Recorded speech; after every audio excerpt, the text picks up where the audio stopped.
All right, I'm curious about this Chaos Space Marine from the future. What exactly does he know? What happens in that future? Gilliman asked. Everyone leaned in. A man from 10,000 years hence promised more than idle gossip. You should steel yourselves, Axis warned. Messages from the future carry weight. They nodded and followed him to the Morning Star. Khorne, who had been posted as guard, came forward to greet them personally. Welcome, great Gene Father. Good to see you, Brother Kratos, he said, saluting Axis and then Kratos. Kratos stepped forward with a grin and clasped Khan's shoulder. Long time no see, Khorne. Why don't you come serve in my legion? I'll make you my deputy lord commander. Khorne laughed. No, I swore loyalty to the Golden Legion. I serve only one man, for life. Lord Axis, the great Gene Father. Axis smiled. You brash fool, how dare you try to poach my man, deputy lord commander or not, Khorne is mine as well. They spent a few more minutes trading jests.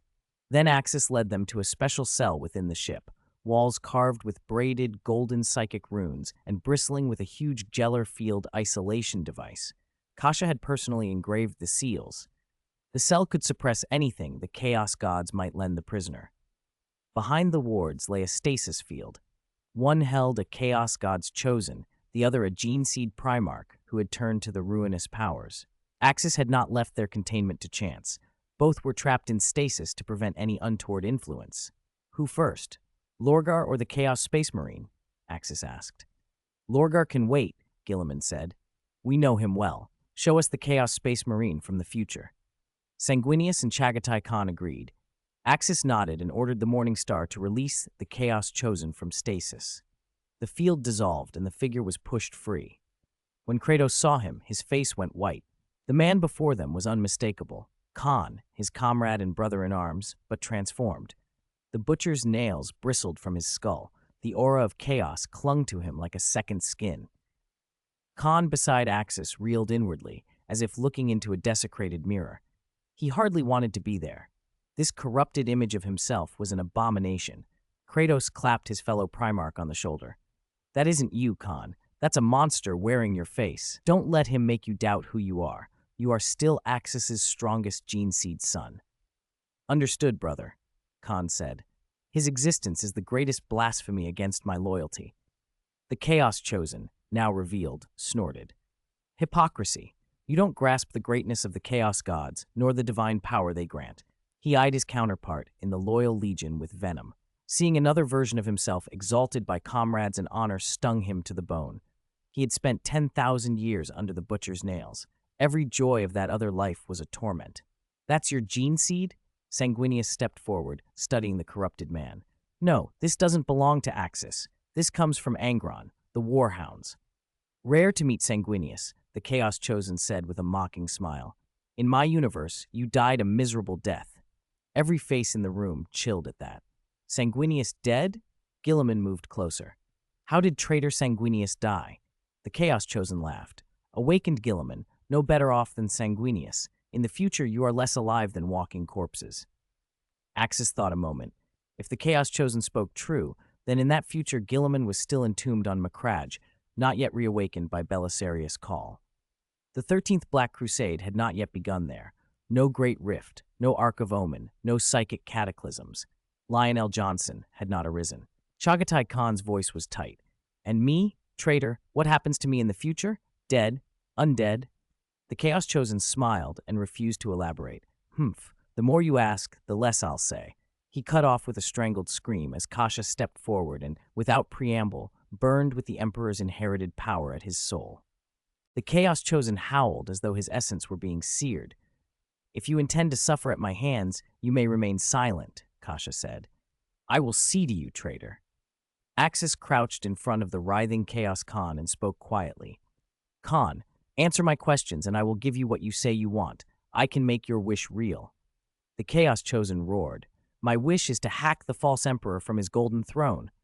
No, Axis said softly, tugging at the butcher's nails at the base of the Chaos Khan's skull as he spoke. That isn't your true wish. You want to kill Angron. You want to rip out those filthy dreadlocks and be freed from the gods that control you. Every time Axis looked at the loyal Khorne, he saw the hate, envy, and longing in the corrupted version's eyes. A man confronted by a better self could shatter. Axis had a different experiment in mind. Chaos had long corrupted space marines. Could the inverse be attempted? Could his chi, his life energy, unmake the corruption? If Chaos was allowed to undermine the Emperor's order, why couldn't Axis try to reclaim a soul? You would betray your master? The Chaos Chosen spat. Is this truly the life you choose? Endless slaughter, honorless battle, skulls for the skull throne, blood for the blood god, Axis said.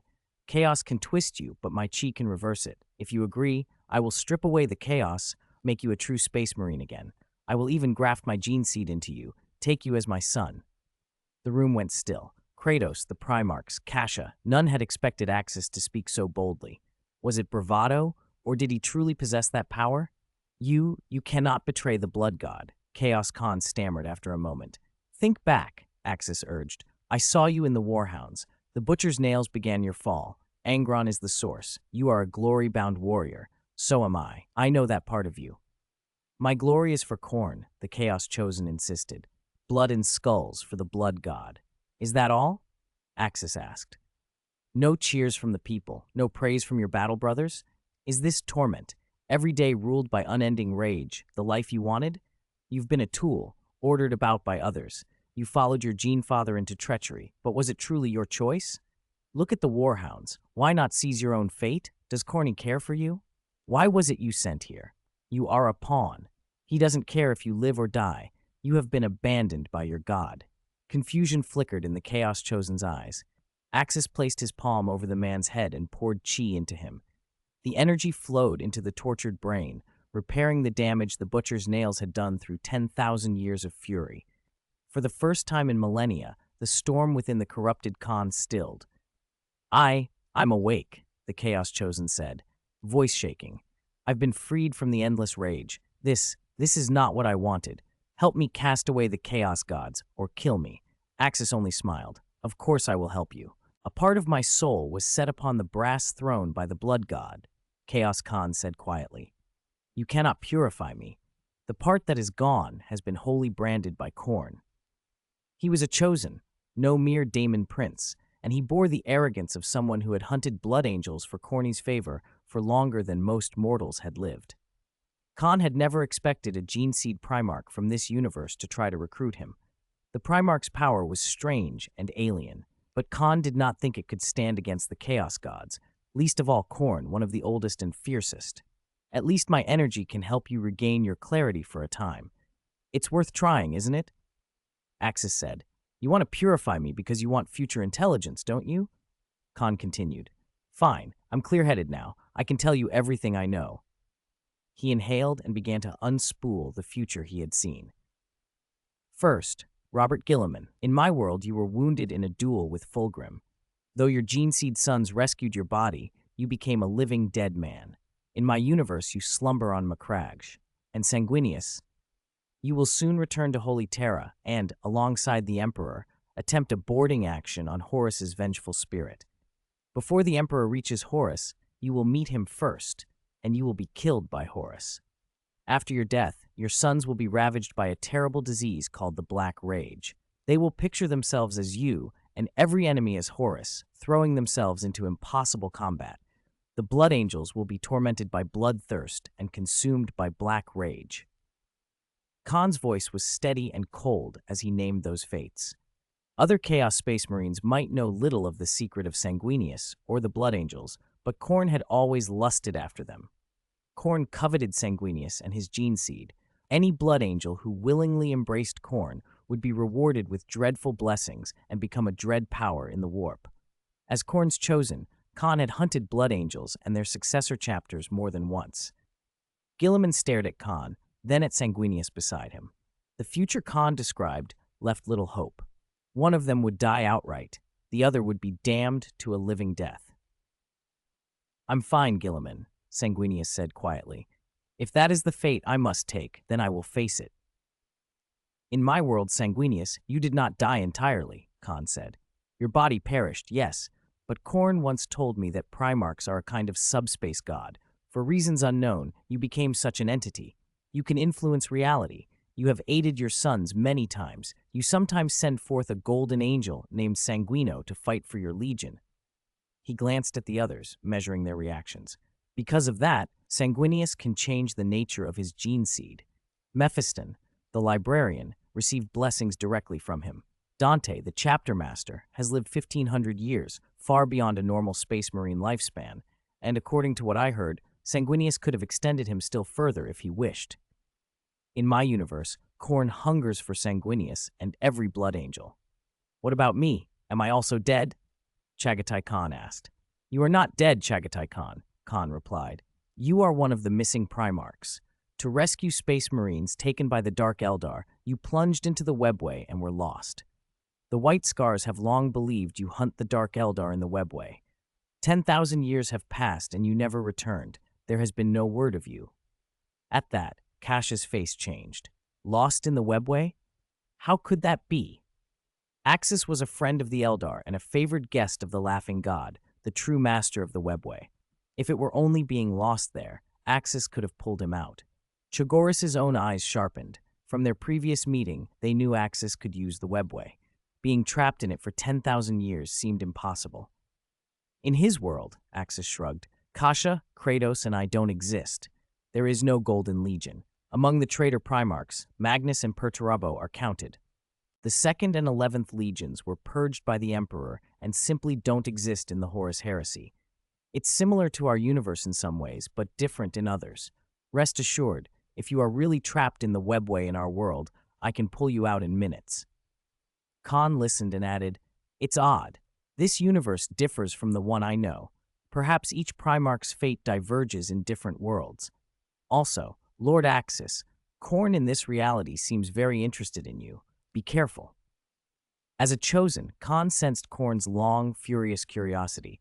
The blood god's gaze on Axis was more intense even than his interest in Sanguinius. To be caught between the attention of the 4 chaos gods was no small thing. Once those powers set their sights on you, corruption could be near inevitable. He'd be interested in me, Axis admitted. I spent 100 years lost in the warp. I had a prolonged discussion with Khorne and fought a world-shaking battle. I killed one of his strongest avatars. That seemed to thrill him. He praised me. But you needn't worry. His power can't corrupt me. Khan snorted softly. Greater daemons and daemon princes weren't always as loyal to Khorne as their reputations suggested.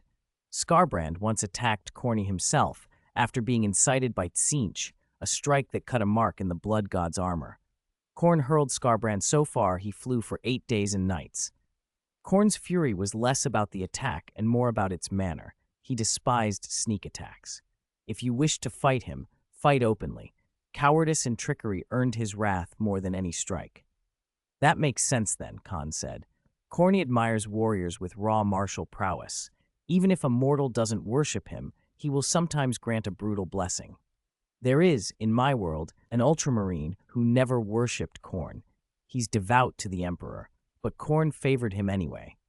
After he tears enemies apart, he can absorb some of their life force to heal and restore his stamina. He also resists warp energy. He bested a daemon prince that had not fully ascended and felled a great orc warboss.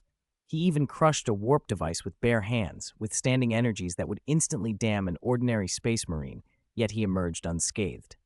I believe he received blessings from both the Emperor and Khorne. Axis was momentarily speechless. Guilliman's mouth hung open in disbelief. Axis had already guessed who that ultramarine might be, the protagonist of a certain game whose style of combat, dismembering foes and regaining health and stamina afterward, matched the description. The idea that a Primarch's sons could receive a Chaos God's favor and still remain loyal to the Imperium shocked Guilliman. My sons, how could one of them ever receive a Chaos God's blessing? Guilliman breathed. It happens, Axis said with a shrug. Slaanesh once blessed me. Miss Udun became infatuated with me because of that blessing. The vendors of the ruinous powers sometimes offer gifts that bring benefits and burdens. If Titus, the ultramarine I referred to, had been a normal space marine, suffering what he did could have driven him to rebellion and to Khorne. The Imperium mistreats its heroes. That corruption is part of the future I saw. Sanguinius, face stern, said, Tell us of the other Primarchs. Tell us everything you know. Khan nodded. Rogel Dorn vanished in a war after the heresy.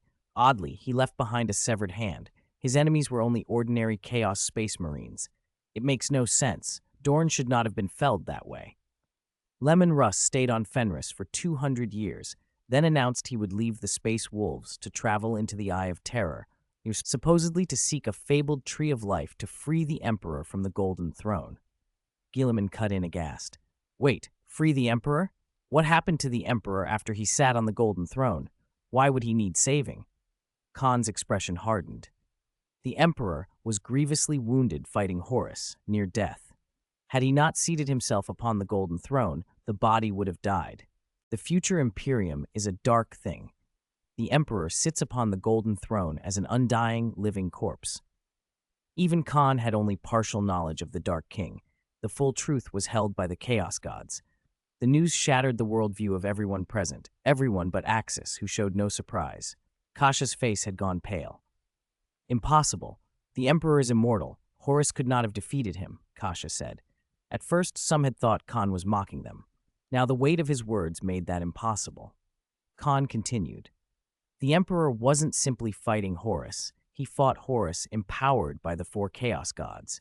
It was like battling Horus and the Chaos Gods at once. The battle tore at the warp itself.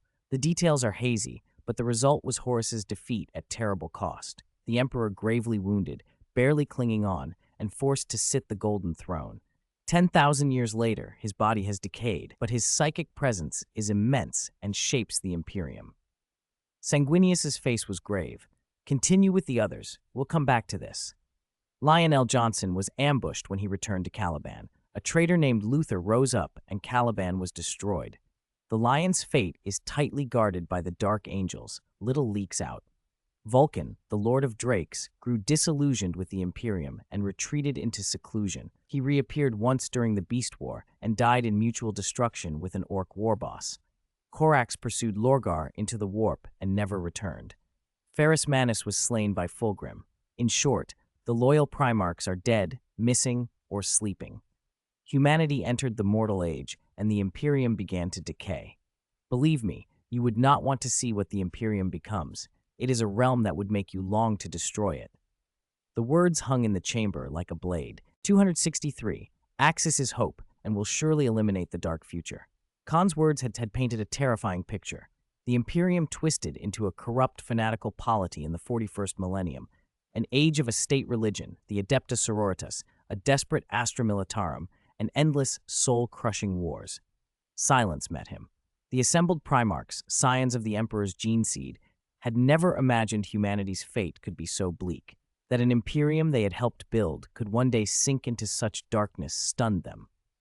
That is your world, Khan, Axis said, cutting through the hush. That is your desperate future in the 41st millennium, 10,000 years from now. It is not ours. Ferrus Manus did not die on Istvan V. Perturabo did not betray us. The 12th Legion are my sons. Magnus did not destroy the webway. Horus's chaos sorcerers did. In our world, the Emperor and Magnus sit together on the Golden Throne and repair the webway. Humanity still has hope. 10,000 years from now, our universe will not become like yours. If Axis did not give them hope now, their confidence would have crumbled. Chagatai Khan laughed, then nodded. Axis is right. That is your universe, not our future. We will defeat Horus. We will not let the Emperor be crippled on a throne. Magnus and the Emperor can repair the webway together. If humanity's fate truly became what Khan described, then there would be no reason to save this crumbling Imperium. The dark future and the supposed fates of the Primarchs did not match their reality. There were differences, crucial divergences in the lives of individuals. At the very least, some names were not lost to fate, as the other Khan had claimed. Chagoris is right, Guilliman agreed, voice firm. Fate is not immutable. Now that we know, we will stop it. The future will not be as bleak as you say. Even Sanguinius, who had always accepted his prophesied death by his brother's hand, showed determination. None of them would allow humanity to fall into that despair. Axis watched them with emotion. He had chased glory before, until that demon-like genealogy returned him to a different court of horrors. Yet this universe still had hope. I will tell you everything I know, the Chaos Khan insisted. Every battle, every turn of the heresy. I can give you details. Gene Seed Primarchs, you must change that dark future. Save humanity from extinction. A golden version of Khan standing beside Axis nodded. My other self, I promise you, I will not let humanity end like that. I will fight to the death at the side of the Gene Father. Kasha forced a smile and studied Axis with a complicated look. The others could not read her thoughts, but she understood something they did not. If Axis had not existed in their universe, if his actions had not altered certain events, their reality would likely have slid toward the desperate age this Chaos Khan described. It had been Axis who kept the second Primarch from falling under Zaidan's sway and saved that legion. It had been Axis who mediated Leman Russ and Magnus on Prospero, who pushed the Intellect Library plan and became Magnus's close ally. Axis had neutralized Angron's threat, helped the 12th Legion become the Golden Legion, and delivered a crushing victory in the Second Zaidan War. Even during the 100 years he had been absent, and Kasha's own sleep, things had begun to revert toward the old path. Had he never returned, the Great Heresy might never have been halted. After Axis's return, he had upended Horus's prospects.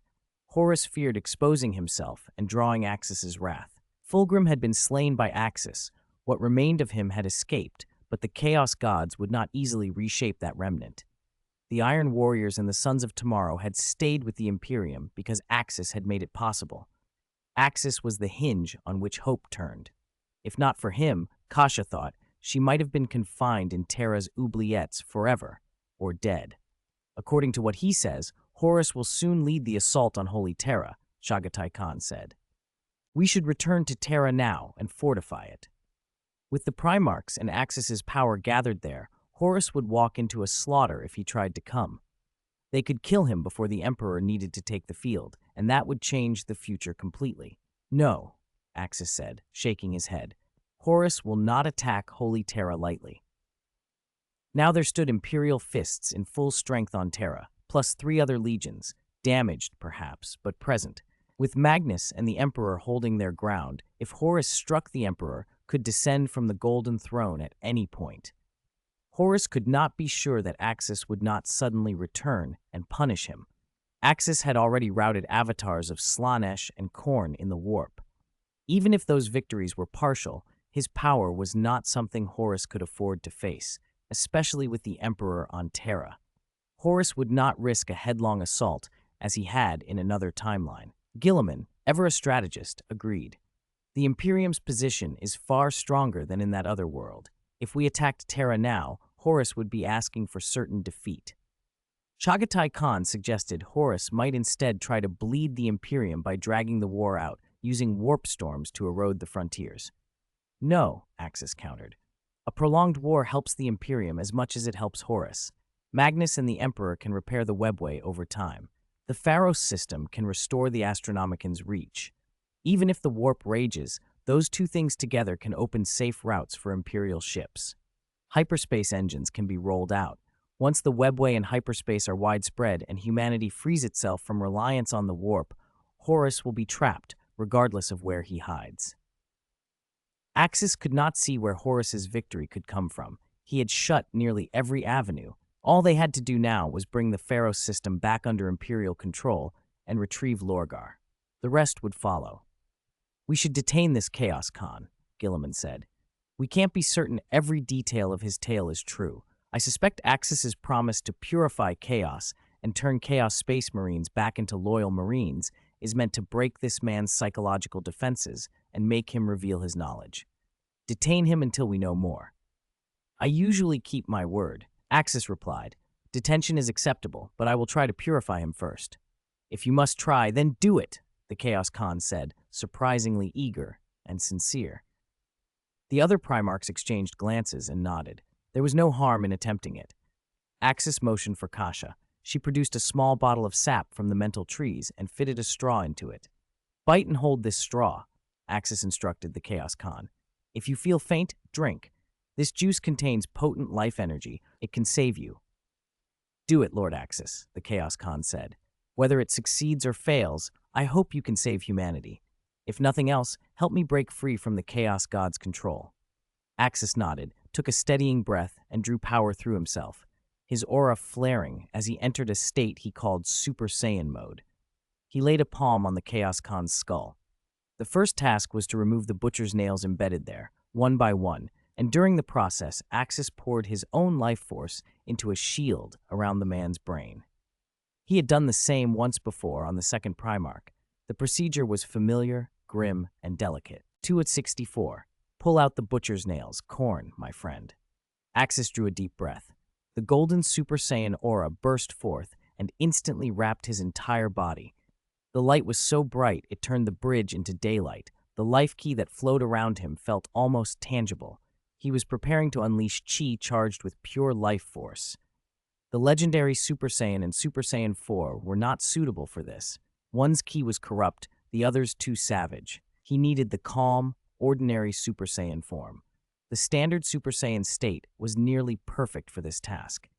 Even the Primarchs took notice. Kasha, who had already seen Axis's power, and even Chaos Khan of the Golden Legion were stunned anew by the clarity and purity of that force. Guilliman's eyes narrowed.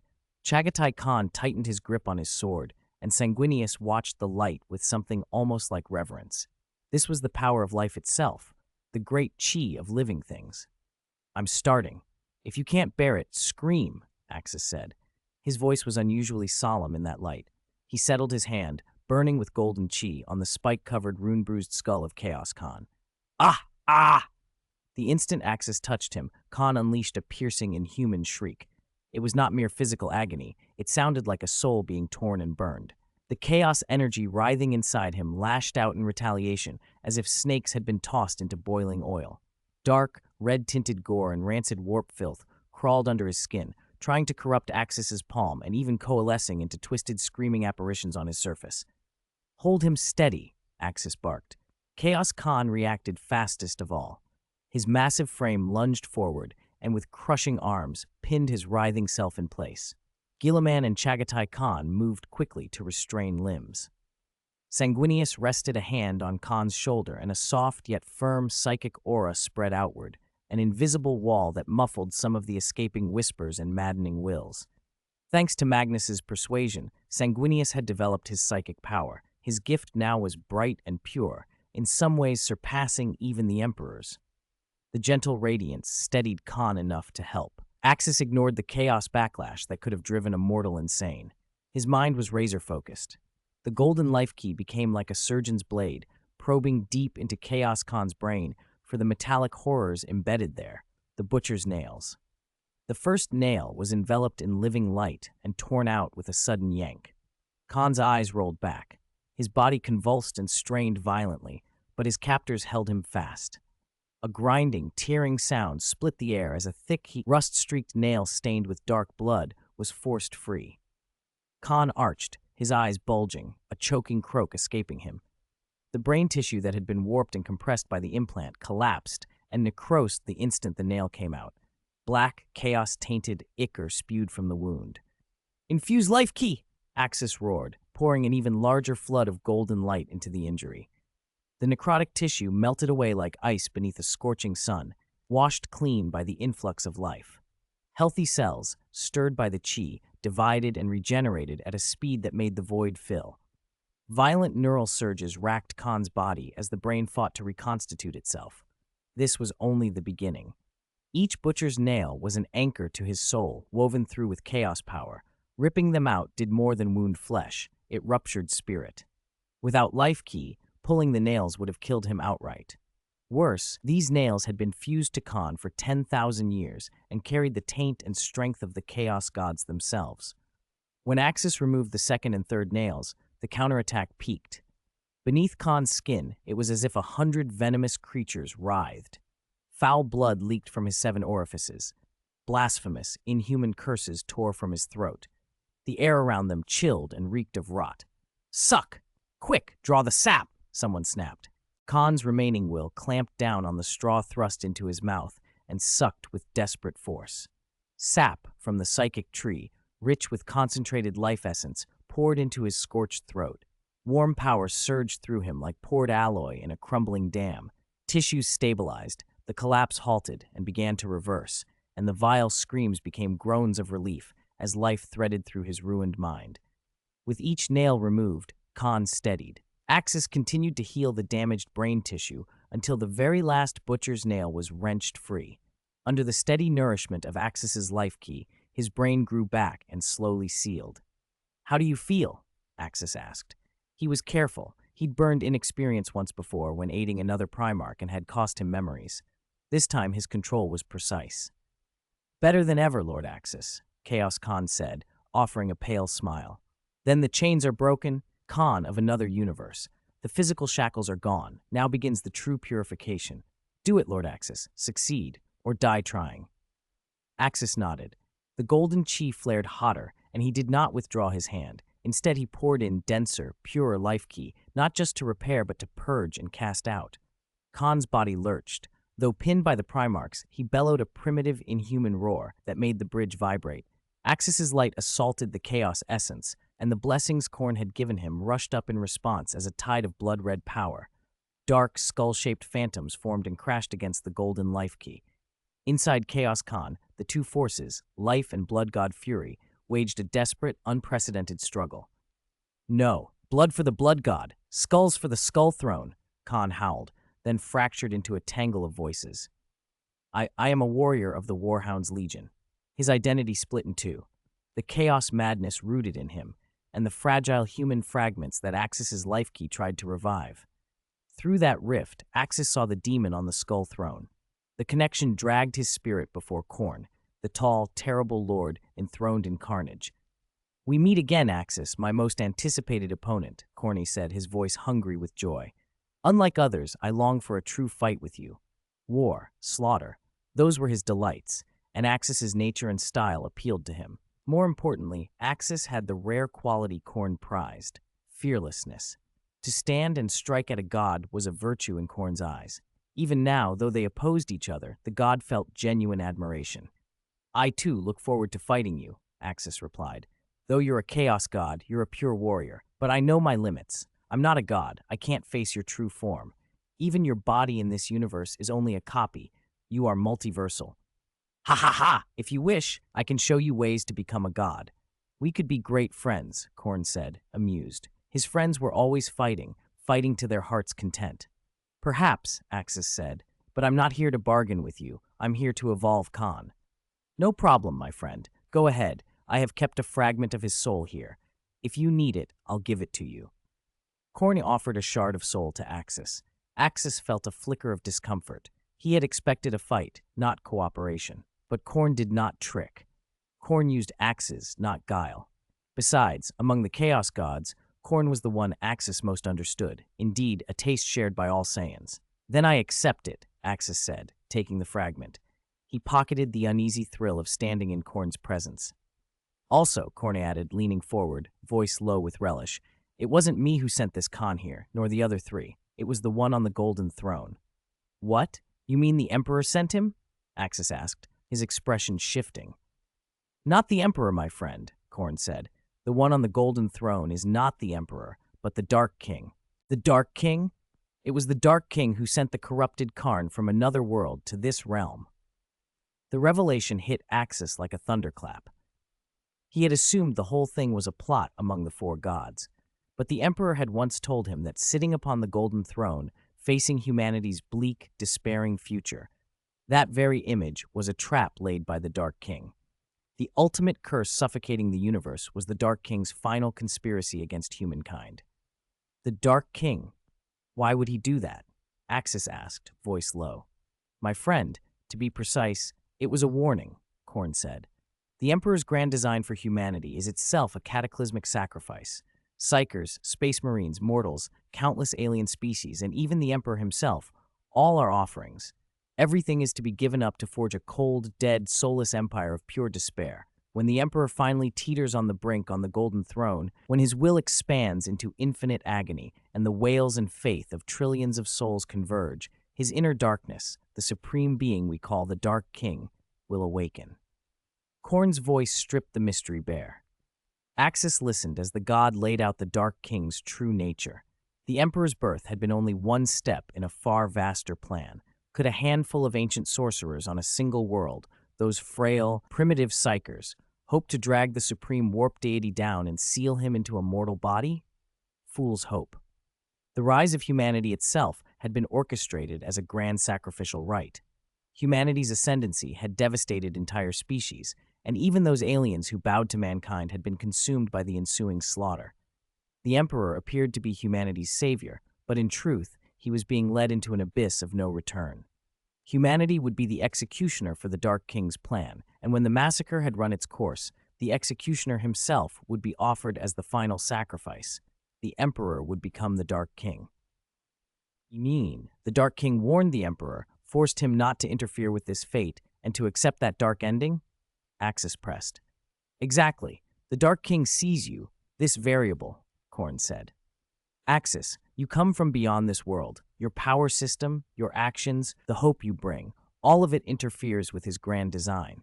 He sent Khorne to test the Emperor's response. He's forcing the Emperor to accept the arrangement, even to personally eliminate you, this unstable factor. Axis nodded slowly. Coupled with the Emperor's earlier confessions, Khorne's explanation fit, and Khorne rarely lied without reason. The god treated falsehood like a stain. One thing could be confirmed. The Emperor in this universe would not be irreversibly nailed to the Golden Throne like his equivalents in other realities. Axis had spent 10 years strengthening him through Chi and had helped him consume the Spirit Tree fruit. The Emperor's physical resilience exceeded that of any parallel counterpart. If death loomed, Axis could pull him back from the edge with the Chi of life. The Dark King had sent Khorne not merely to threaten, but to force the Emperor toward the sacrifice. So the Emperor will deal with me now? Axis asked. No, the Emperor is protecting you, at almost any cost. Khorne's laugh rolled through the brass throne, which rumbled and shook. Right now, he burns the souls of thousands of psychers every day to amplify his psychic might and to suppress the Dark King within him. The Dark King has given the Emperor a choice: accept the arrangement, or humanity will be extinguished at once. If the Emperor refuses, the Dark King will be born now, devour humanity's souls, and wipe the race from existence. Imagine, if the Emperor must choose between you and all of humankind, who do you think he will choose? Why are you telling me this? It serves you no purpose, Axis said. Khorne's tone lost none of its amusement. I told you the truth. Whether you believe me is your business. He went on blunt. The Emperor loved humanity above all. For its survival, he would sacrifice anything. If the Dark King presented that cruel ultimatum, Huang Laohan would not hesitate to sacrifice himself. What the Emperor lacked most was time. The human race was doomed the moment the Dark King singled it out, Khorne said. Impossible. I will stop him. I will defeat the Dark King. I will break this fate. Axis said stubbornly. Ha ha! Spoken as only you can. Khorne laughed, the sound delighting in bloodlust. But you must understand, now the Dark King is formless. He has not yet been born. No one can find him because he has no body, no tangible trace. How do you defeat an enemy that does not exist? Wait for him to be born? If he is born, the human race will be annihilated. If he never comes into being, how can I fight him? Axis asked, trapped by the paradox. Khorne nodded. If you want to defeat the Dark King, you must allow him to be born, and the price of that birth is the extinction of humanity. An insoluble dilemma, yes, but I enjoy the idea of watching you become stronger and clash with him. Whether you win or lose, the struggle will shake the galaxy. Axis's jaw tightened. Are you not afraid of his birth? If he truly descends, you four gods will be destroyed too. The Dark King symbolizes the end of the universe. His birth would burn everything to ashes. Fear? Khorne snorted. Why should I fear? I relish the destruction. If he wants to burn the universe, he'll have to step over my corpse first.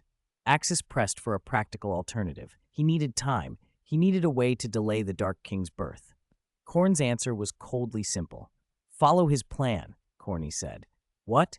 You mean join Horus? Help him push the Emperor? Axis's eyes flashed. No, I know you wouldn't join Horus. I don't want you to join him either. You must stop interfering. The Dark King is not confident he can face us four gods, nor some other ancient beings in this universe.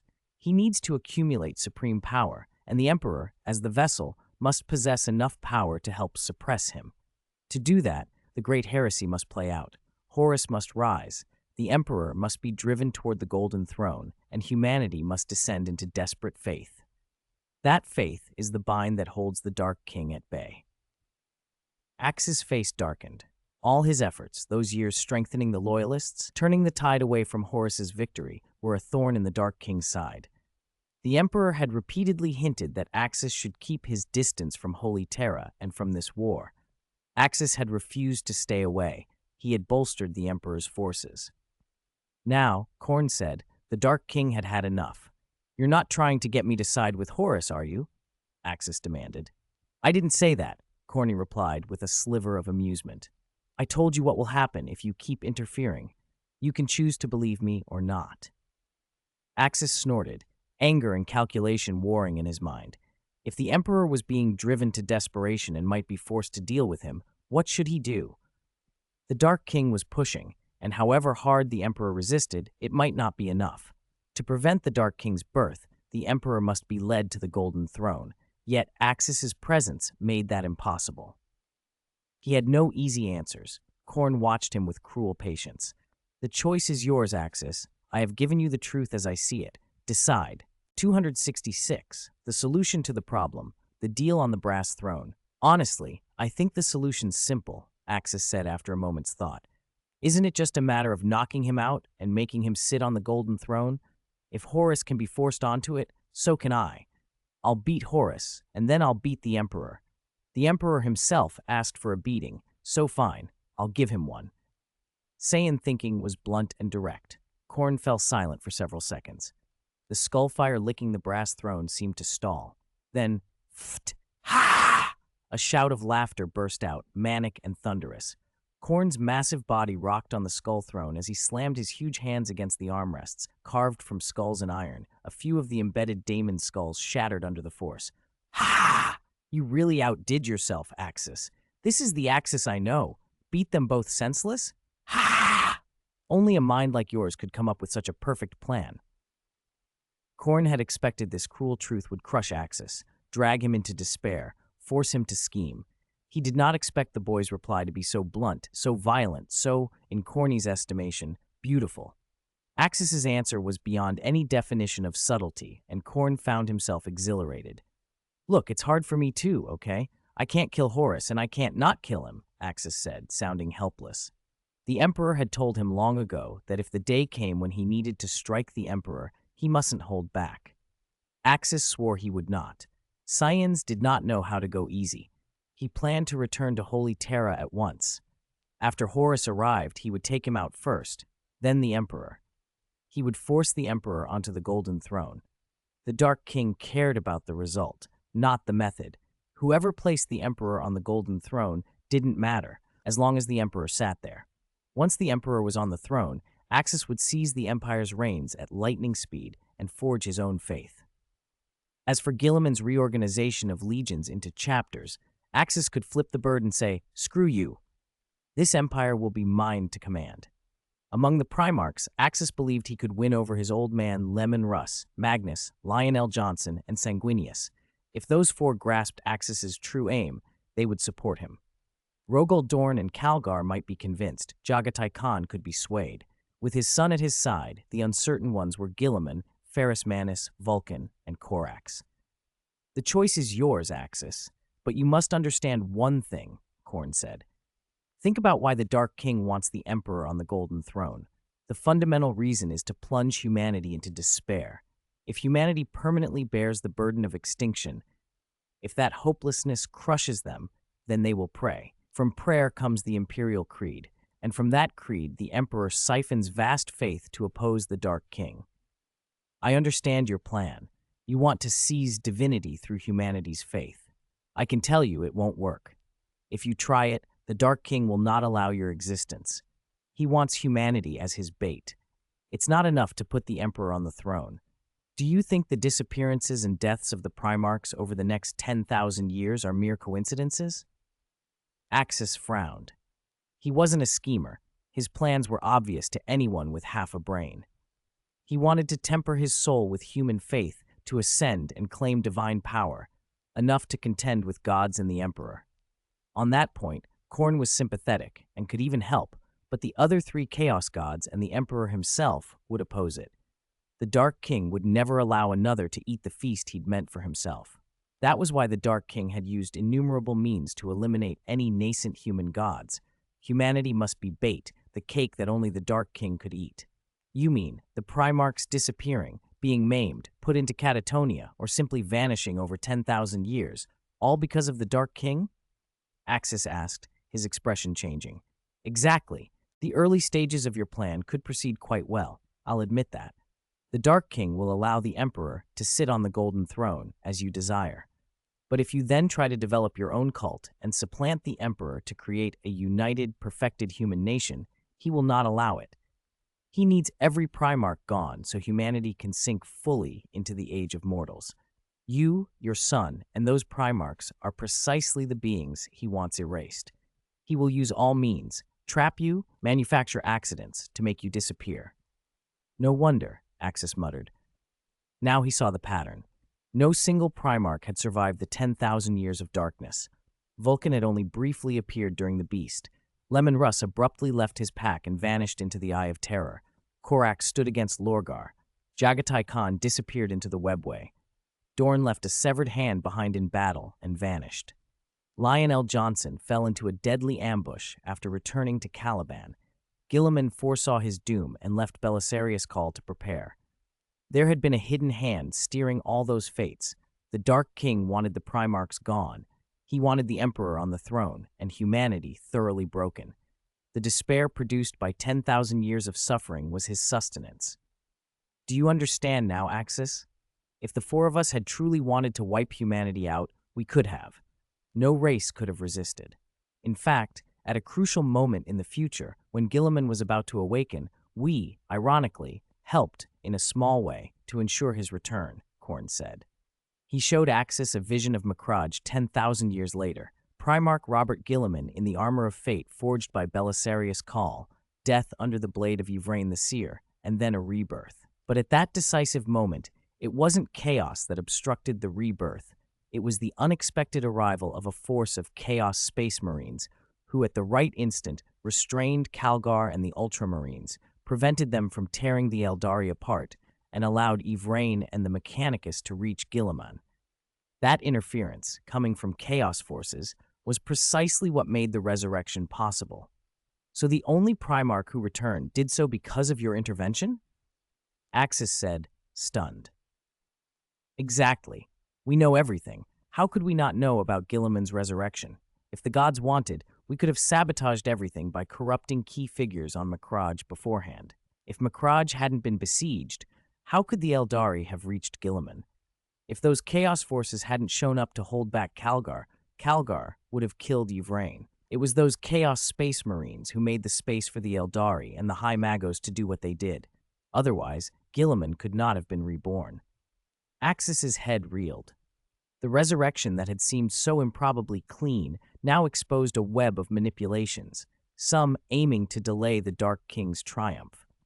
Why would you help the Empire resurrect Guilliman? Axis asked. The coincidence of Chaos Marines arriving at Macragge had always struck him as odd. To stop the Dark King, Khorne said simply. The Dark King's victory benefits no one. While I delight in war and look forward to fighting him someday, I'd also prefer his awakening to be delayed, at least until I've had my fill of that purple slut. He spat the name of Slaanesh like a curse. The four Chaos gods were antagonists. Khorne most hated Slaanesh. If he could strike at Slaanesh before the end, he would do so gleefully. The final war with the Dark King would be his greatest battle, and before that broke out, he absolutely wanted Slaanesh out of the picture. Saiyans are hopeless at plotting, Khorne added, amusement in his voice. Want me to tell Guilliman and get him to help think this through? Do you think Guilliman would believe you? Khorne mused. He'd probably say I corrupted you and tell you not to trust me. Honestly, I didn't expect you to trust me so readily. The vision had been true, but how could Axis verify it beyond the truth of the prophecy he already knew? I believe you because you're a pure warrior, Axis said. A warrior sneers at tricks and deceit, unlike that bird boy he likes to play politics with.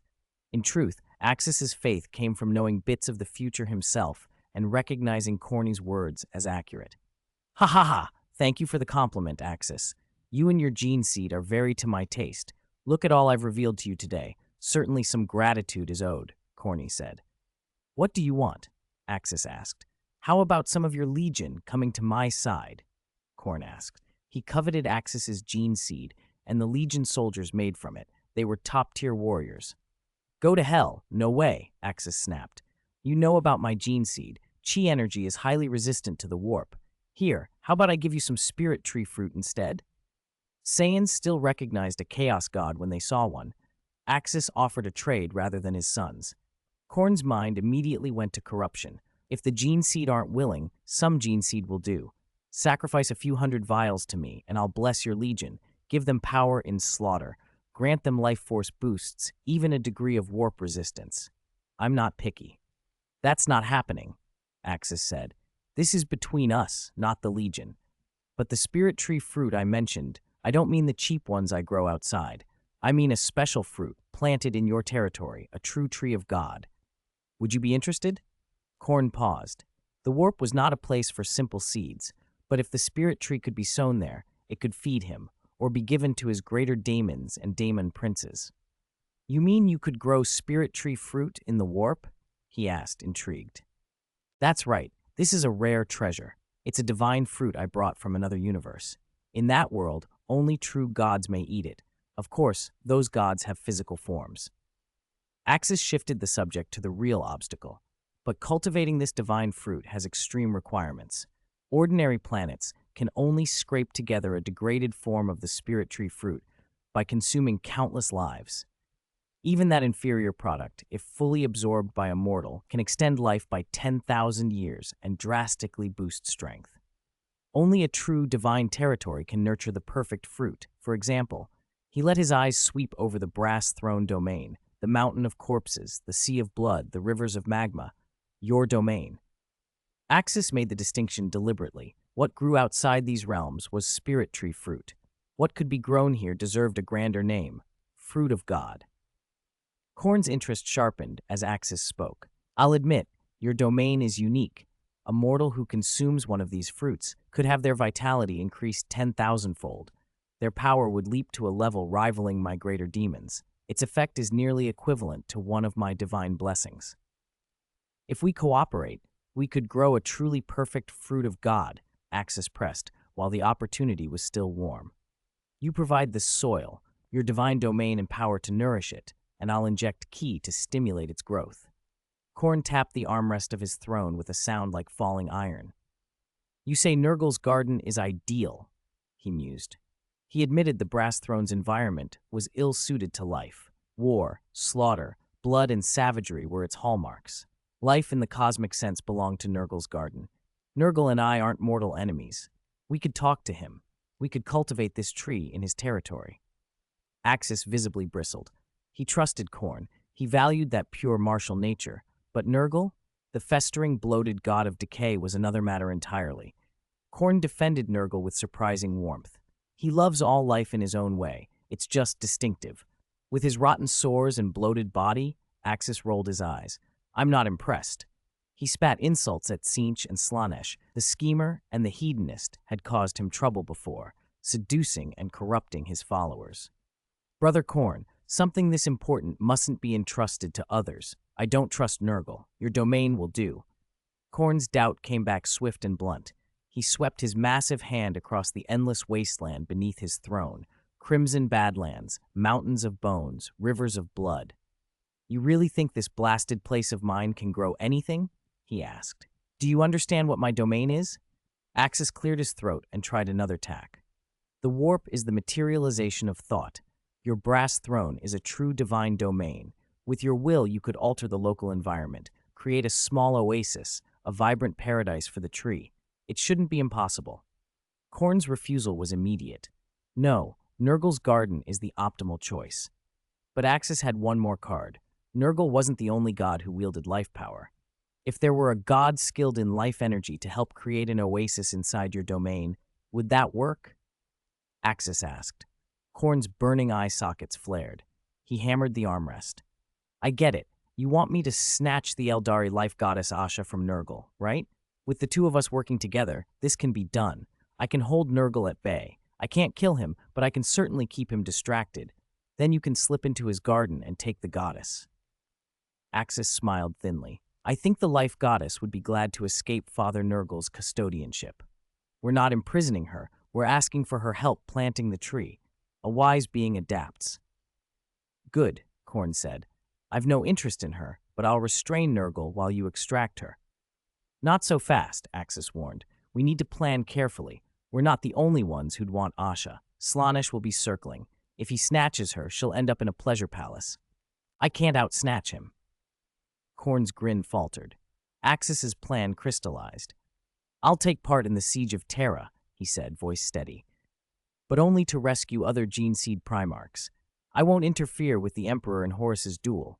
When the four gods pour power into Horus to confront the Emperor, and the Dark King grows restless, all your attention will be fixed on Holy Terra. That's the moment I'll use. I'll slip into Nurgle's garden and abduct the life goddess. I can even recruit Sigorak, the laughing god. Eldari will not stand idly by if one of their goddesses is taken. Khorne's approval came fast and loud. The plan let him avoid direct conflict with Nurgle and kept Slaanesh from having time to intervene. The Emperor-Horus battle would demand everything from the Chaos Gods. Perfect, he said heartily. We'll do it your way. I'll hold Nurgle. You get the goddess. Axis allowed himself another roll of the eyes at Khorne's earlier claim of a cordial relationship with Nurgle. Then, curious, Khorne asked about the other universe Axis had mentioned. Axis outlined the hierarchy of the Dragon Ball multiverse. At the top sits the All-King. He can delete entire universes. Beneath him are a few beings like the Grand Priest and the Dragon God Zalama, who rank just under the All-King. Each universe is governed by three supreme gods: the Angel, the God of Destruction, and the World King God. The Angel teaches and supervises the God of Destruction.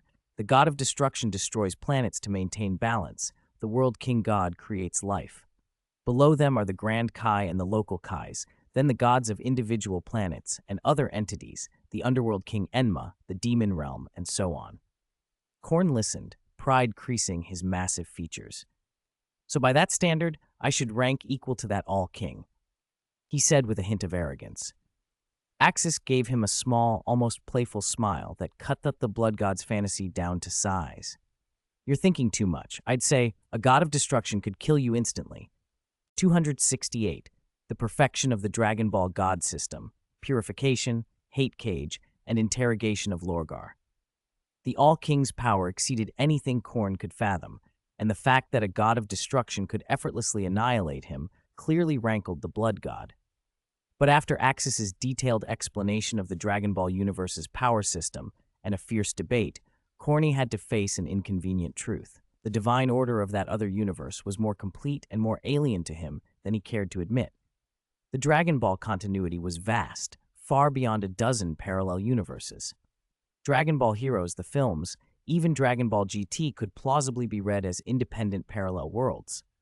The God of Destruction's energy was a fundamentally purging force. It could annihilate ki, rend apart matter, and, as Axis pointed out, it qualitatively differed from anything the Chaos Gods wielded. Toppo, a trainee god of destruction, could coat himself in destruction energy and shrug off most ki attacks. Even Super Saiyan 4, a form that pushed Saiyan power toward its primal limit, did not represent the kind of qualitative transformation required to oppose destruction energy. Vegeta could only barely overcome a half-ascended Toppo by breaking himself open and reaching a desperate, deep blue state. In short, the destructive might of that universe was something the Warp's four dark gods could not match, at least not in the ways they understood. Khorne did not argue further. Without meeting this other power on its own terms, strength remained unknowable. Brother Axis, then it's settled, Khorne's voice rolled through the warp. We'll act separately when the time comes, Axis answered. They finalized a few more details. Axis carried the soul fragment of Chaos Khan out of Khorne's domain and back into the real universe. Because of the warp's odd time flow, the Gene Seed Primarchs in Kasha perceived Axis as only momentarily distracted, but in truth, his mental form had plunged deep into the warp and struck a hidden bargain with the supreme Chaos Gods. In some ways, that bargain would shape humanity's future. With Khan's fragment in hand, Axis began the purge of residual chaos taint. Khorne had clearly abandoned his champion. The god withdrew his blessings and severed his hold. The purification proceeded rapidly.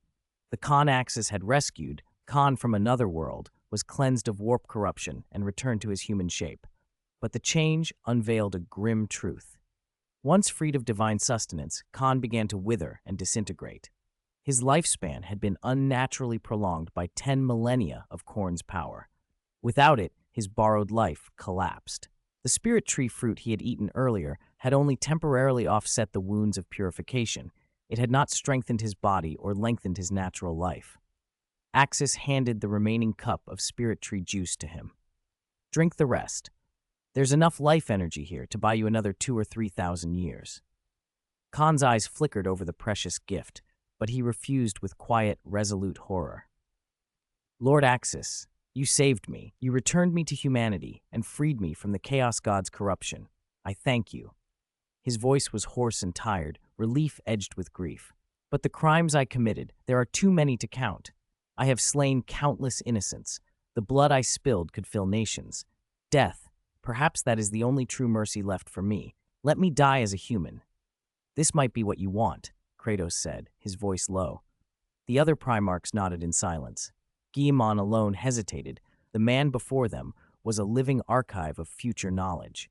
He had hoped Axis would bring Khorne to Terra for study. Dying outright would not be mercy, Axis said bluntly. Your soul would fall into the warp and be torn apart by demons. You lived in the warp for 10 millennia. You know I speak the truth. That was the cruelest fact of their universe. The warp was hell, and death did not guarantee rest. Imperial warriors who sacrificed themselves cried, "Soul to the golden throne," but the ultimate fate of those souls, whether they nourished the emperor, the throne, or something darker, was unknown. Khorne, stained with crimes accumulated over 10,000 years, knew only one certain end if he chose death: descent into torment and dismemberment by the thing he had once served. Death is the coward's way out, Guillemon said, resolute and unsparing. You carry vital information about the future. The Imperium needs that knowledge, and you owe the Imperium penance for what you have done. He had even considered asking Axis to seal Khorne in stasis and extract his memories over time. There were vital lessons to be learned from a man who'd seen the end. Khorne stood in the shadow of that choice, silence stretching like a blade. At last, with trembling hands, he took the cup Axis offered and swallowed the juice. A sudden influx of life energy halted his decay, restored vitality to his aged body, and steadied his voice. I have decided, he said, eyes bright with bitter resolve. I will live. I will use whatever strength I have left to serve humanity and to atone for my sins. Axis inclined his head. With Khorne willing to live, the Primarchs could relax the strictest restraints. He motioned for their gene-seed warriors to escort Khorne to an ordinary cell for monitored confinement rather than a cold stasis field. He was a true warrior, Chagatai Khan murmured, regret in his voice at the path Khorne had once walked. But he betrayed the Imperium, Guillemon replied, stern. The lesson of Horus's rebellion still haunted them. A legion and a Primarch too powerful and too independent were grave risks. Later, Guillemon intended to recommend breaking legions into chapter-sized forces to disperse the danger. For now, however, there were other priorities. Father, Kratos broke the heavy air, a thread of anger undercutting his tone. Let us go and greet that traitor Lorgar. My fists are getting restless. I have nothing to say to him. Chagatai Khan snorted and began to turn away. He did not fear Lorgar's words. You go. He is a prisoner, Guillemon insisted. He must understand the cost of betraying the Imperium, the Emperor, and humanity. Axis signaled, and members of the Golden Legion dragged Lorgar from his cell and deactivated the stasis field. He woke to the cold, furious stares of his brothers. A bead of sweat rolled down his temple. When his eyes found Kratos, hatred flared, drowning out fear. Traitor! Look what you've done. You've shamed the Imperium. You've shamed the Father. Sanguinius's voice was like judgment. The Emperor betrayed me first, Lorgar roared. I worshipped him as a god, and he would not be my god. And you, monster. He sneered at Kratos. You and that false emperor destroyed everything I loved. The perfect city was my life's work. I was only following the Emperor's orders, Kratos responded, weariness and helplessness threading his words. The perfect city was destroyed, yes, but the Golden Legion killed no one. It was a warning, not a slaughter. You refused to listen and delayed the crusade. That is what brought down the Emperor's ire. Lorgar's face twisted with fury. What do you, born less than 10 years ago, know of judgment? What right have you to condemn me? He spat his abuse, and that last insult cut especially deep. You, born of Axis and Guilliman's foster mother. Kasha! The word did not need to be spoken. The scorned mother moved faster than thought. Kasha's hand flashed and struck Lorgar across the face, stopping him mid-curse. Her eyes burned with cold fire. No one dared insult her child. Axis stepped forward and struck again, harder. Teeth flew from Lorgar's mouth.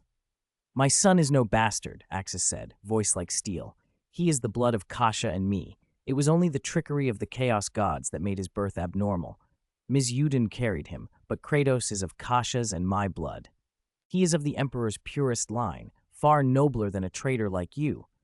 The claim, which only Guilliman and Sanguinius understood fully, landed like thunder. Sanguinius's voice softened with a trace of pity. Face it, Lorgar, your betrayal of the Emperor was your greatest sin. Guilliman cut to the bone. Tell us where Horus's main fleet is. Tell us his plan.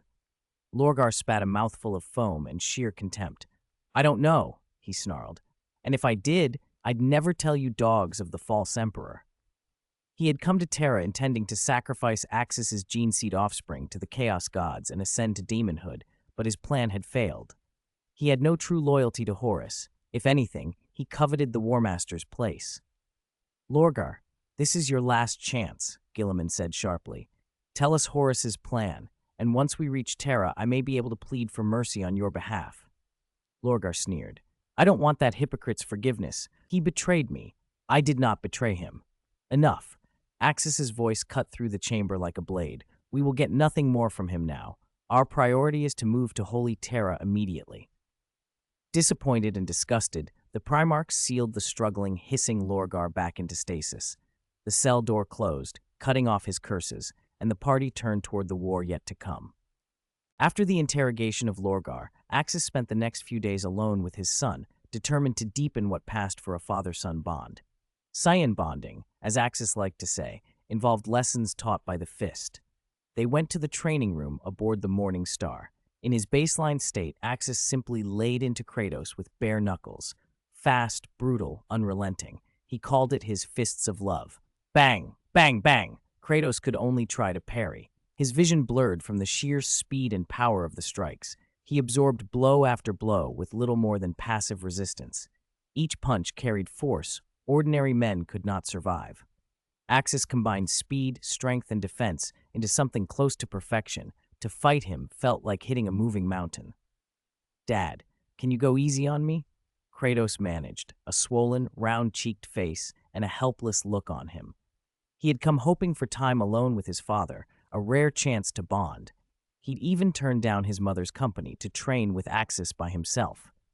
Instead, he was being made to understand why Axis bore the titles of strongest gene-seed Primarch and humanity's #1 warrior. Even at baseline, Axis could suppress him. Kratos had his own golden mode, an enhancement that multiplied his power by 50, but even with that boost, he was no match for his father. The thought stung. In Kratos' own mind, only Khorne among the Golden Legion could trade a few moves with him. Among the gene-seed Primarchs, Guilliman was outclassed, and Sanguinius at best defended and relied on winged agility. Kratos' abilities weren't limited to raw strength either. His psychic power came from Axis and Kasha, and there were traces from the Emperor as well. Training with Magnus had honed that power into something dangerous. Still, none of it was enough. Axis shook his head in mock pity. I'm going easy. These are Dad's fists of love. How am I supposed to let you go into the world if you're weak? You have to get stronger. Kratos forced a smile. Father, I understand, but next time, could the fists be a little gentler? And being your son is a lot of pressure. No, Axis said with a helpless smile. Strict training is essential. I need to make you an excellent warrior. I know you haven't used everything. If you want to bring in your psychic power, do it. He watched Kratos and added, offhand, by the way, that golden thing. People call it golden transformation, but the right name is Super Saiyan. With that, golden light flared from Axis. His hair blazed gold, chi flames flickered around him, and he stepped into his Super Saiyan state. Kratos inhaled, the last flicker of hesitation gone. If his father was serious, Kratos wanted to learn the true distance between them. "Then, forgive my offense," Kratos said, and in the same breath his eyes flashed blue. A surge of psychic energy burst outward. He was drawing on the techniques Magnus had taught him. "The Saiyan way is to use everything you've got. Don't hold back," Axis said, almost bored. The training room erupted. What started as fragmented lightning and shimmering cold coalesced into full-throated, destructive forms, pale, thunderous serpents of psychic lightning, as thick as buckets, roaring as they tore through the air, an ice tide that crystallized the floor into jagged, glittering shards. A sudden, crushing gravity well that sought to pin Axis to the deck. It was a combined assault of warp-broken sorcery and elemental pressure meant to shred a space marine and freeze a dreadnought where it stood. Axis stood at the center like a weathered rock. His golden key flame barely flickered. The psychic serpent struck his arm and torso, hissing with energy that could melt gold and slice steel. The strike stung a fraction, but the electricity fizzled against Axis's aura and petered out. The ice shards fragmented against an invisible chi barrier half a meter around him and blew into crystal dust, vaporized by the heat of his chi as they drew near. The gravity field made the alloy deck under Axis creak and complain, but Axis only twisted his neck and stretched his shoulders. What could have crushed a Leman Russ tank felt like a gust of wind. "My foolish son," he said, amused. "Gravity tricks won't bother your old man. I trained under 100 times gravity. My homeworld had more than 10 times Terra's gravity. Saiyans love that sort of thing. Kasha used to set it for me when I trained. It does nothing now." Kratos didn't stop. When the elemental barrage failed, he shifted tactics to a darker, subtler weapon. He poured psychic force into a high-level mental assault, a mind scream Magnus had taught him, an invisible, razor-sharp spike designed to shred a foe's will and tear at their soul. Alongside it came dozens of tiny psychic suggestions, like tentacles, worming for a foothold in Axis's subconscious to induce fear and confusion. The moment those blades and tentacles brushed the golden chi flame, something changed. The chi ignited, brighter and purer, and the mind knife that should have carved Axis open died on contact, like ice flung into a furnace. The suggestion tentacles vanished like shadow in full noon. Kratos watched in shock as the assault he'd been taught to fear evaporated against a bright, living aura. Axis did not need to strike a defensive psychic pose. He looked at Kratos with a faint, almost exasperated smile. "Good try," he said. "Your techniques bear Magnus's mark, aggressive, well-trained, but useless against me. Chi, especially Ki in the Super Saiyan state, is life energy and will. It purifies and repels those impure warp forces. Your attacks can't even graze my Ki flame protection." Kratos' heart sank. His strongest mental weapon, the one Magnus had warned him to use only when necessary, had not even forced his father to raise a hand. Axis had been passive, letting the aura of his body do the work. "If you're done attacking, now it's my turn," Axis said, and then he became motion, a golden lightning bolt charging across the floor. There was no ceremony. There was only impact. Kratos was slammed back into the deck, then up against supports, knocked sideways and driven down, every blow precise and devastating. In a few brutal passes, he lay on the ground like a rag doll, breathless and dazed. Axis stood over him, golden hair settling back into place, a shadow of a smile on his face. "Kratos," he said simply, "you're too weak. 270. Instruction. Super Saiyan full power. Super Saiyan 2." Kratos forced a bitter smile. His defensive psychic barrier had been utterly useless against Axis's iron fist. The force field he'd just formed with his psychic power shattered under his old father's punch, and then an iron-gloved hand, suffused with golden chi energy, slammed into his face. "You still need to train harder, Kratos. I will personally train you," Axis said, folding his arms. "Father, your strength comes from chi energy. That power is unique to you. Apart from a few special cultivators, no one in this universe possesses it," Kratos replied as he sat up and looked at Axis. "Even though I inherited your bloodline, I only have the golden transformation, the Super Saiyan. My power has already reached its peak. The chances of getting significantly stronger are slim," Axis snorted. "I'll find a way to deal with the chi energy problem, but your strength will not stall here. For one, the Spirit Tree fruit can boost your power, and the Super Saiyan form itself can be developed far beyond what you've shown. Do you really think Super Saiyan ends where you are? Kratos listened as his father continued. Axis explained that the Super Saiyan transformation wasn't a single fixed state. The physical changes it produced could be developed further, even without Chi Energy's blessing. With the Spirit Tree Fruit's aid, Kratos still had enormous growth potential, and he might be able to use Chi Energy's role for body enhancement by substituting psychic power. You've only mastered Super Saiyan at its basic level, Axis said. There are higher stages. As for Chi Energy, I'll work on a solution after I study the power of the gods. You mean the golden transformation has more advanced forms? Kratos asked. Exactly. The reason you can transform at all is because you have enough S cells in your body, and because of your mother's calm nature, your mind is peaceful enough to trigger it. You should have been able to do it when you were 5 or 6. Kratos nodded. I could transform when I was 4. The first time I did it, my strength increased 50-fold. I learned to control it as I grew. I blamed myself for injuring the maid who looked after me back then, and I was afraid to use the golden transformation for a long time. It wasn't until I saw your gene seed offspring, and after my elder brother Khorne encouraged me, that I finally mastered it. Axis frowned. So you've had this power for over 90 years, and never thought to push it further? Never tried to make yourself stronger?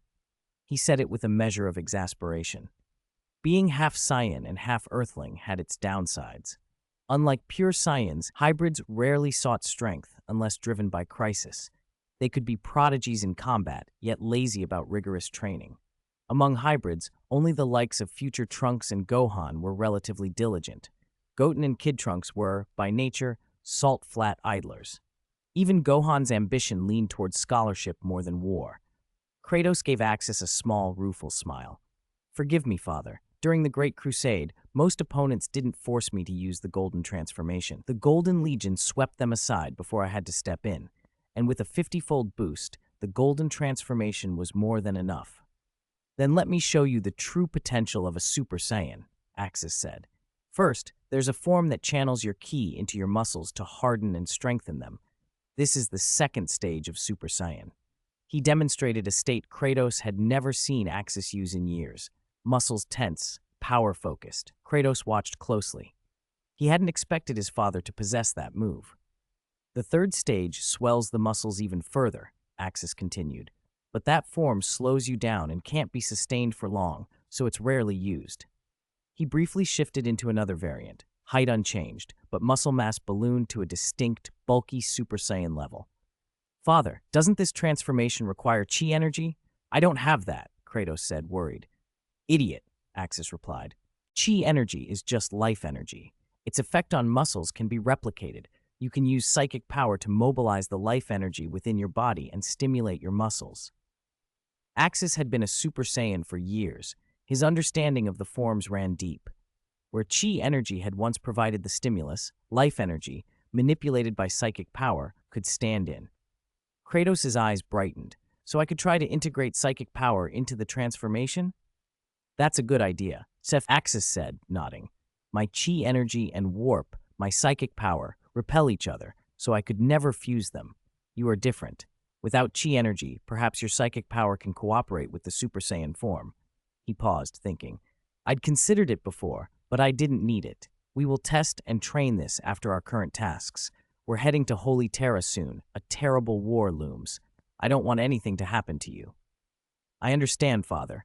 I'll train hard. Don't act for me. I'll defeat Horus, Kratos said with resolve. Axis smiled slightly. You won't need to worry about Horus. Next, I'll teach you the Super Saiyan 2 form. It's more powerful than the first, an increase of over 100 times. 100 times? Kratos breathed. That's terrifying. To reach it, you must first push Super Saiyan 1 to its limits, Axis explained. Step 1. Live in Super Saiyan mode. Keep it on constantly, except when you sleep. Grandfather taught me that, Kratos said. He trained me to keep it active. My longest record was maintaining the Super Saiyan state for over 3 months straight. I even learned to use psychic power to stay transformed while sleeping. If that's true, then you're essentially Super Saiyan 1 full power already, Axis said. That will make the path to Super Saiyan 2 easier. The next step is to intensify your rage. Bring yourself to absolute fury, but keep your mind intact within that anger. Absolute fury? How do I do that? Kratos asked. You self-hypnotize, Axis said. Use your mind to imagine I and your mother being killed by Horus, and the Emperor too. Picture them slaughtered, and let the need for revenge boil inside you. That rage is a source of power. If you struggle, ask Kong Lauer. Anger is also his domain. Kratos nodded and obeyed. He reached inward with his psychic power, weaving vivid, painful illusions. His father, his mother, and the Emperor, dead at Horus's hands. The images were sharp and relentless. Watching them repeatedly stoked an unfamiliar burning rage in Kratos. A howl escaped him. Ah! Ha! Golden ki energy erupted from his body like a volcano. Kratos' pupils, already molten gold, constricted to hard points, razor-sharp and focused. The golden aura surrounding him changed instantly, becoming something far more intense. A massive pillar of golden light shot skyward. A violent shockwave rippled outward from him, shattering the air. Kratos' figure was wrapped in blinding radiance. His usually soft gold hair stood upright, hardened and sharp, while deep blue lightning crackled and arced wildly around him. The Super Saiyan 2 transformation was complete. The power of the gorilla is the source of the Saiyan's power. Axis nodded in satisfaction as the air around Kratos erupted, raging lightning and a surge of energy so intense it felt like a 100-fold boost. It was the unmistakable signature of Super Saiyan 2. Kratos floated in midair, violent golden lightning crackling across his body, the torrent of power within him swelling without end. Power, unimaginably strong power. It's a success, Father, Kratos cried, exhilaration in his voice. He had never imagined his father's golden Super Saiyan transformation could multiply like this. Ordinary Legion soldiers got at most a 5-fold boost. Captains reached 6 or 7 times. Khan could push 10-fold or more. Kratos had assumed his father's 50-fold golden transformation was the extreme, the ceiling of that ability. Now he realized his father had been hiding far greater strength. My son, don't be arrogant or impatient. Super Saiyan 2 is not the final form. I'll show you a transformation more powerful than Super Saiyan 2, Super Saiyan 3. Axis's voice thundered. His aura intensified. Golden chi shot skyward. His eyebrows vanished. His hair lengthened down to his waist. His eyes sharpened. Powerful electrical currents laced around him like a coiling storm. Father, you actually have another form? Kratos stared, stunned as Axis assumed Super Saiyan 3. This form is called Super Saiyan 3. Its power exceeds 400 times the normal state. It's tremendously formidable in combat. However, Super Saiyan 3 consumes an enormous amount of stamina and cannot be sustained long. I no longer use it, Axis said, then relaxed back out of the form. Could I become like that? Kratos asked, curiosity and awe mingling. You inherited my bloodline, so in theory, yes, Axis replied. But you lack chi energy. You can only amplify your transformation using life energy and your psychic power. Kratos' Super Saiyan 2 and Axis' Super Saiyan 2 were fundamentally different. Axis' form amplified chi energy in the body. Kratos, with no chi, relied on life force and psychic power. Psychic power, when focused, could be as destructive as chi, sometimes more adaptable. Chi could destroy a planet. When psychic power reached sufficient strength, extracted warp power could do the same, even distort a star. Kratos' psychic power had already multiplied at least 100-fold, no longer far weaker than Magnus, and perhaps even a bit stronger. That was the effect of the Super Saiyan amplification. I understand, Father. I'll train this Super Saiyan transformation properly, Kratos said, nodding. Next, I'll show you my most powerful transformation, the legendary Super Saiyan. Axis inhaled deeply. Golden-green radiance seared his body. Muscle and mass swelled violently. In an instant, he towered, a 3.6-meter colossus. A terrifying aura rolled off him. His eyes went white, pupils vanished. His face took on a feral hardness. With a roar, the morning star trembled, green light flooding the training room. Axis's hair exploded outward, shimmering golden green. This is the legendary Super Saiyan, Axis said. The legendary warrior of our race. Only those with the purest, most primitive Saiyan bloodlines can achieve it. It is the Saiyan's most extreme, violent form, what some call the Devil Saiyan. Kratos' knees buckled. Cold sweat ran down his forehead and back. In that instant, his father no longer looked like a man, but like a ferocious god of destruction, a true annihilator. Just the aura alone plunged Kratos into paralyzing fear. He imagined being cut down, eliminated. Resistance seemed impossible. Those thoughts crowded his mind. "Don't be afraid, my son." Axis's voice cut gently through the dread. "The aura of a Super Saiyan strongly suppresses weaker or mixed-blood Saiyans like you. You must overcome it. Your father will not harm you. Remember that. This is the fear of your bloodline, but you carry half your mother's blood, the human emperor's. Be confident. That makes you more resistant to my pressure." The oppressive feeling of the legendary Super Saiyan was overwhelming. The purer the blood, the more savage and violent the aura felt. Kratos had been altered at birth by the human emperor's gene seed optimizations. He was not pure Saiyan and could not become a legendary Super Saiyan himself. Still, his Saiyan heritage was strong enough to let him feel how terrifying Axis's presence truly was. Kratos steadied himself, trembling. "I almost couldn't move. It felt like you could have killed me in an instant." "This form is different from ordinary Super Saiyan states," Axis explained. "The legendary Super Saiyan is a bloodline inheritance. There isn't a fixed multiplier. The angrier I get, the stronger I become. Chi surges from within me continually. Unless you can overwhelm me, I grow stronger as the fight continues. My speed, strength, and endurance become exaggerated. I can also stack Super Saiyan 2 or 3 on top of it, but stacking increases power at the cost of bodily strain. In practice, the normal Super Saiyan, the legendary Super Saiyan, and the original Super Saiyan 4 are the most suitable combat states." "Super Saiyan 4? Kratos' voice betrayed his surprise. "There's an even higher form?" "Let me show you," Axis said, and then, from the legendary state, he pushed further. He clenched his fists and unleashed a power vaster, wilder, and more primal than before. There were no brilliant flames, no piercing lightning, just fluctuations in the air that felt like space-time itself being stirred, heavy and steady like the heartbeat of a star. Axis did not grow again in size. Instead, a transformation took hold of him on top of the legendary form. Dense, flame-red fur erupted across his body. A thick, powerful crimson tail lashed behind him, striking the air with dull thuds. His ferocity softened into a wild, savage handsomeness. Around his eyes was a deep crimson shadow. His golden chi now shimmered with streaks of red. A more primitive, purer terror descended, less the malevolent destruction of the legendary form, and more the raw force of life itself, something that struck at the genetic level. Kratos trembled violently. The steady footing he had fought to regain under the legendary form failed again under this primal presence. This was not merely fear, it was an instinctive insignificance and submission before a life-primitive, crushing force. Such savage, pure power flooded him and made him small. "Father, can I be this? The legendary or Super Saiyan 4? Kratos asked.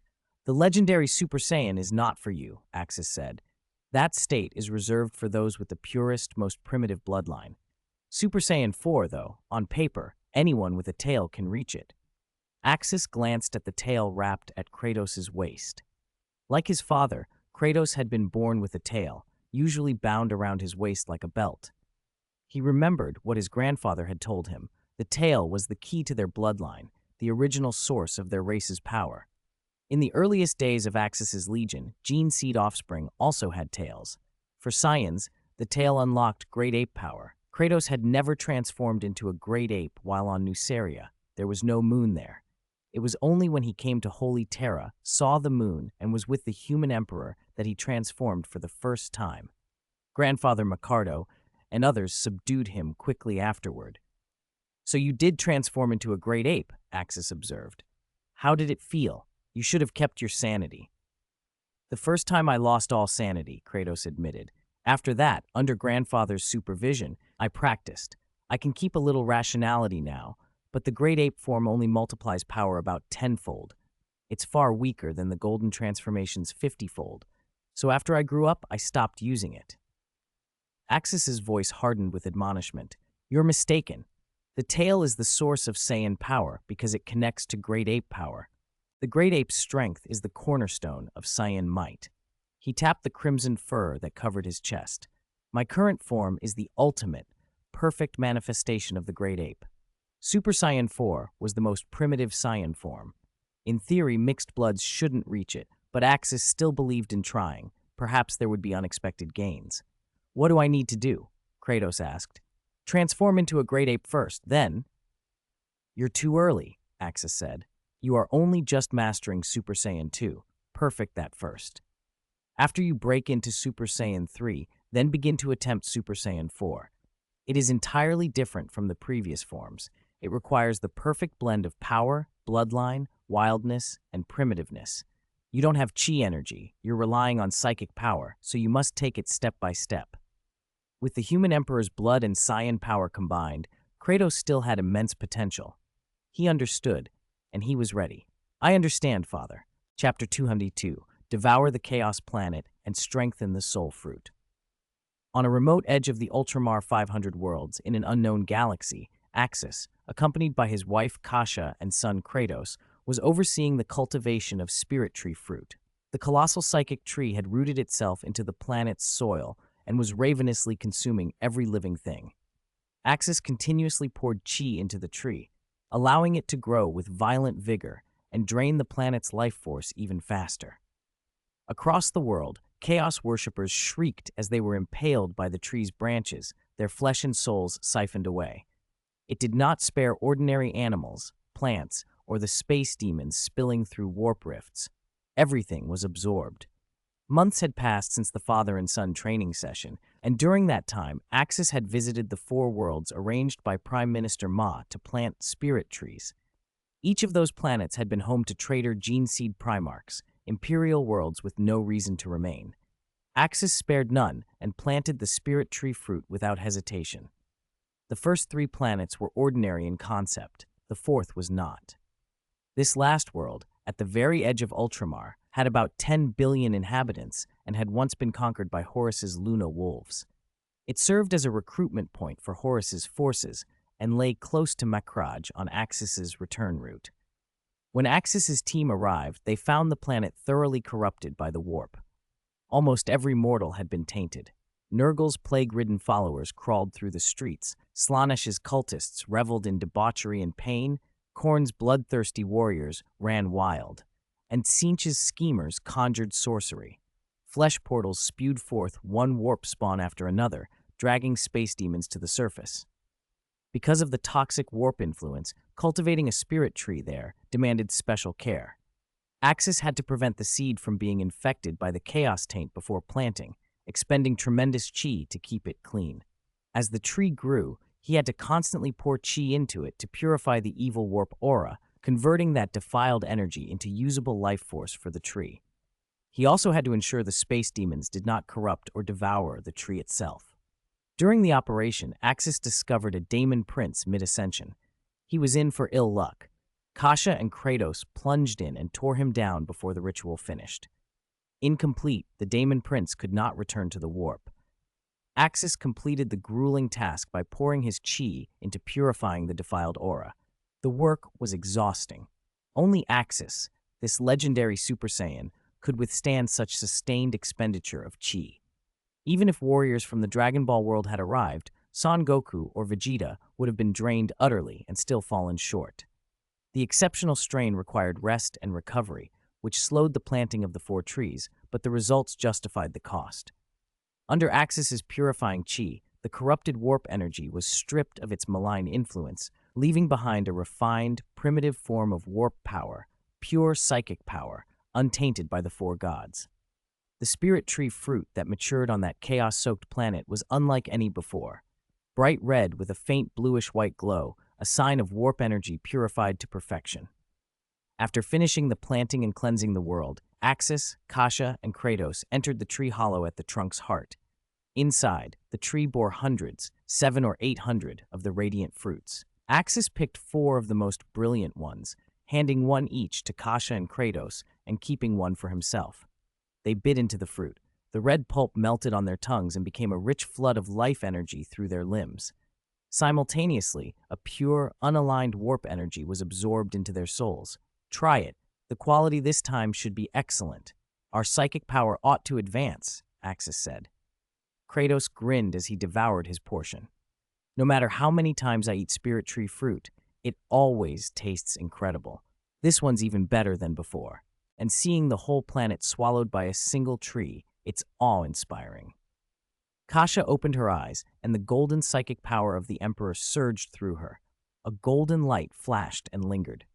This energy is so pure, Axis. It's not just an increase in amount, it's a leap in quality. I can feel my psychic power's essence purified and elevated. This fruit's value surpasses anything we've had. The effect on her soul was remarkable. Where Kasha's previous soul enhancements had relied on Axis's reinforcement, this fruit increased her soul strength by at least 30%. She could now more fully utilize the sacred psychic power of the Father Emperor. Kratos felt the changes in his body first, muscles tougher, resilience improved, and then, at the soul level, "Father, I can see deeper into the warp now, not with my eyes, but with a spiritual sense. Even the whispers of chaos and their foul fluctuations stand out like fireflies." As he spoke, the golden Super Saiyan chi around him shimmered with a pale bluish-white edge, emitting a sacred majesty. He could now perform warp navigation like his mother. Perhaps, after ascending to Super Saiyan 2, he could sit on the golden throne and assist Teacher Magnus and his grandfather. Axis himself had eaten his fruit. The change in life energy was modest, but his soul and psychic power had strengthened noticeably. He nodded, satisfied. Our hypothesis was correct. A planet deeply corrupted by chaos contains an enormous amount and high concentration of warp energy. Once the spirit tree devours it and we use chi to purge the chaos god's taint, what remains is primal warp, pure psychic power. That purity and intensity make these fruits extraordinarily potent. Only those with strong power and wills can tolerate them. Weaker souls might be overwhelmed. He found himself eager to see even grander cultivations, what a god fruit might be like if grown with Khorne in the divine realm. Before that, Kratos had an idea. "Father, if we dilute this fruit, even Legion members with good potential might awaken psychic power. We could use this to create psychers, Legion intellect library recruits." Axis's eyes brightened. The method was practical. Dilute the fruit to lower its intensity and use it to safely awaken psychic power in others. Those psychers would be purer, their psychic power untainted by the four chaos gods. "Good idea," Axis agreed. "When we return, we'll find someone to experiment on." "I agree. That enhancement can be done. This pure warp energy is far superior to what naturally awakened psychers produce," Kasha said. As a true psyker, she understood all too well the risks of wielding psychic power. Ordinary psychers were not like her. She carried the Emperor's blood and possessed a potent, sanctified psychic force. Mortal psychers risked losing control at any moment. The Imperium feared them because they could snap, crush a skull with a thought, or become a flesh portal and spill daemons into real space. "I understand. Let's go back now. Guilliman and the others have already left. We must return to Holy Terra as quickly as possible," Axis said. "Yes, Father. Let us return to Holy Terra and end that traitor Horus once and for all," Kratos added. With the spirit tree fruit planted, it was time to return. Axis gathered the special fruits from the tree hollow and boarded a transport shuttle back to the Morning Star. Kratos returned to his flagship, the Morning Star-built Golden King, a Celestial-class star destroyer. The Golden King was a bit smaller than the Morning Star, with slightly less combat power and no transformation capability. Its hull was circular, the most efficient shape for travel through the void, unlike the clumsier rectangular Imperial vessels. Even Akira Toriyama had intuitively understood that circular craft worked best. Saiyan ships were round for a reason. After all, planets are round because bodies in motion tend toward that form. Once aboard, Kasha went to the ship's center and began warp navigation. Father and son's ships ripped through real space and into the warp. Axis retired to his cabin, sat cross-legged, and reached out with his soul to communicate with Khorne. The final battle was at hand. Khorne's presence established contact almost immediately. "You finally called, Brother Axis. I watched the whole process of planting that special mind tree. It was spectacular. It truly contained psychic power. Our god fruit will be marvelous," Khorne boomed, eager. Khorne hadn't seen Axis plant the tree in real space, but the last planting absorbed scores of space demons. The planet where the final fruit was rooted had become a daemon world, saturated with chaos. A great ritual of ascension had been underway. A Slaanesh daemon prince was elevating himself. Axis slaughtering that purple pervert delighted Khorne. When the fruit fully ripened on the spirit tree, filled with extremely pure warp energy, It surprised even him. The fruit could grow in the warp, or perhaps more accurately, it could soak up warp power. It was spectacular, and the fruit's power is incredible, Axis said. But the warp energy from the four of them won't do. Their energy is tainted, raw, extreme emotion, malign and corrosive. It must be purified. Axis compared the four raw powers to four filthy piles of dung polluting an ocean. After consuming the spirit tree fruit, he'd obtained the purest warp energy, unaligned, neither order nor malice, but chaotic in its neutrality. Ha! You finally see my point. Had you planted that tree in my realm? Khorne laughed. The worst outcome would have been the tree corrupted completely by the blood god's power. Still, Khorne bristled at being dismissed as mere filth. The four primal emotions were the extreme expressions of life in real space. They existed because countless mortal minds birthed them. If anything, it was the living universe polluting the warp with vile, base thought, not the other way around. Enough metaphysics. How have you arranged things? What's the situation with Horus? Axis asked. The Emperor was fated to sit on the Golden Throne, but Axis wished to minimize Imperial losses, and above all, preserve the Primarch's gene seed. I've arranged everything. News spread that you planted the Mind Tree and then left Holy Terra. Horus has led his Chaos Fleet and many daemons to the planet, Khorne said. He was cooperating with Axis, coordinating inside and outside the warp to lure the Green Giant and to deceive the Dark King on the Golden Throne. Good. I'll arrive on the battlefield at the decisive moment. Nothing may go wrong until then. Axis emphasized that timing would be everything.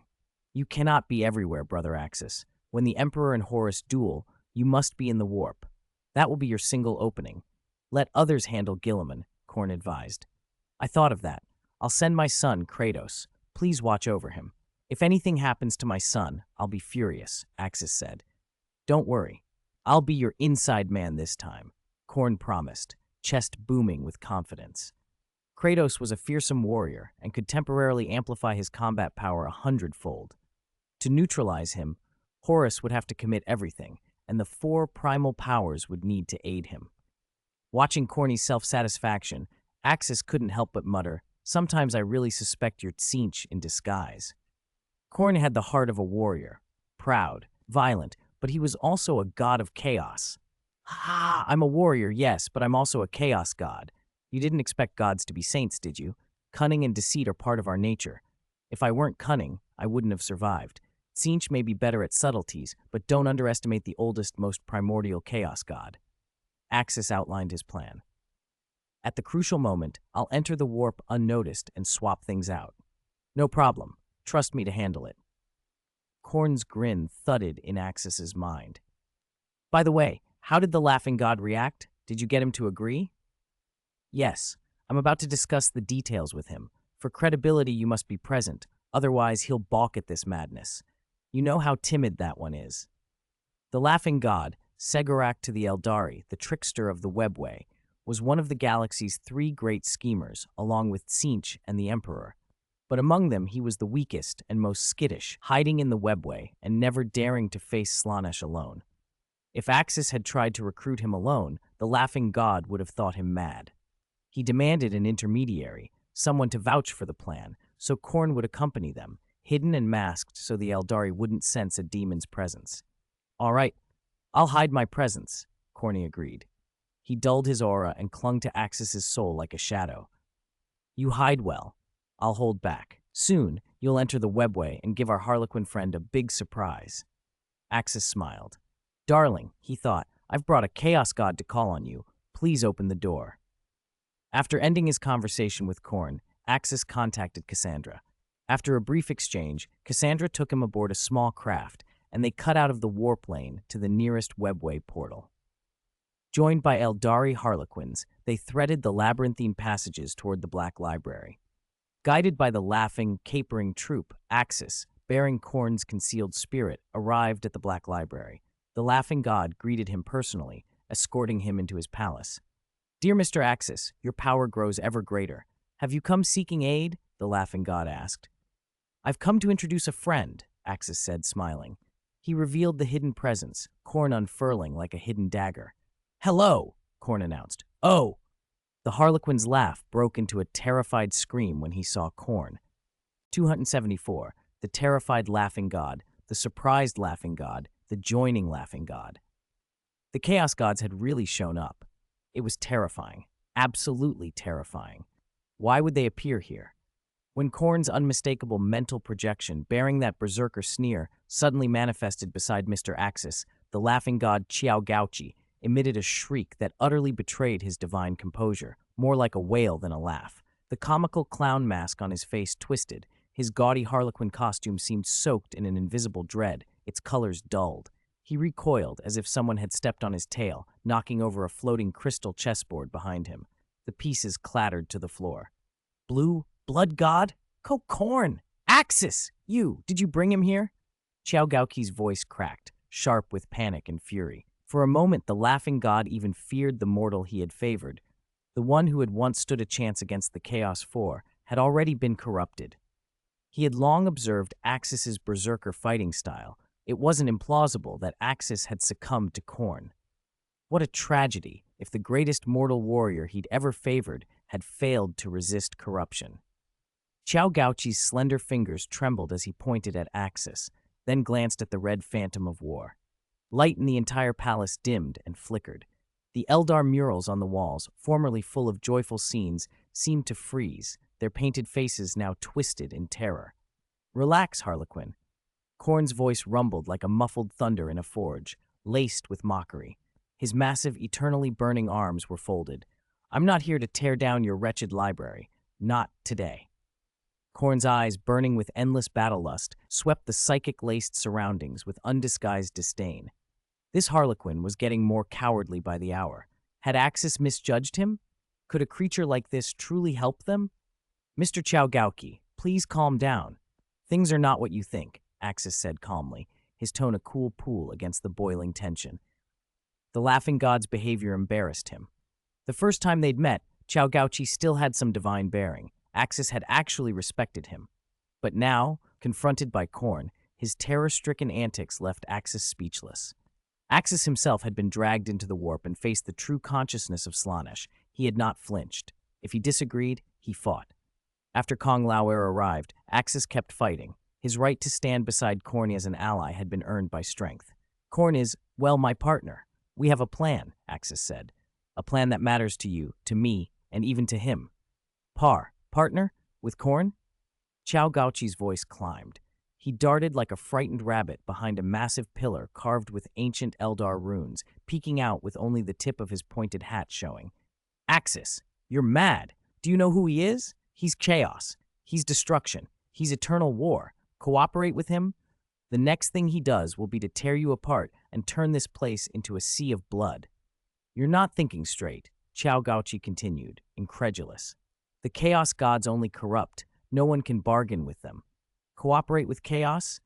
How could you possibly come up with that? Axis, don't listen. Your human emperor once struck a bargain with the Chaos Four. Haven't you seen what became of him?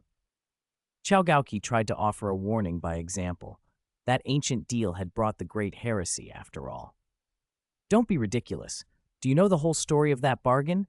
We honored our side, but the one who betrayed the agreement was the human emperor. We didn't break it. He stole what he wanted, Khorne snorted. Among the four, Tzeentch thrived on scheming, but the others, once a contract was made, kept it. The only prerequisite was whether you could survive the four's gifts.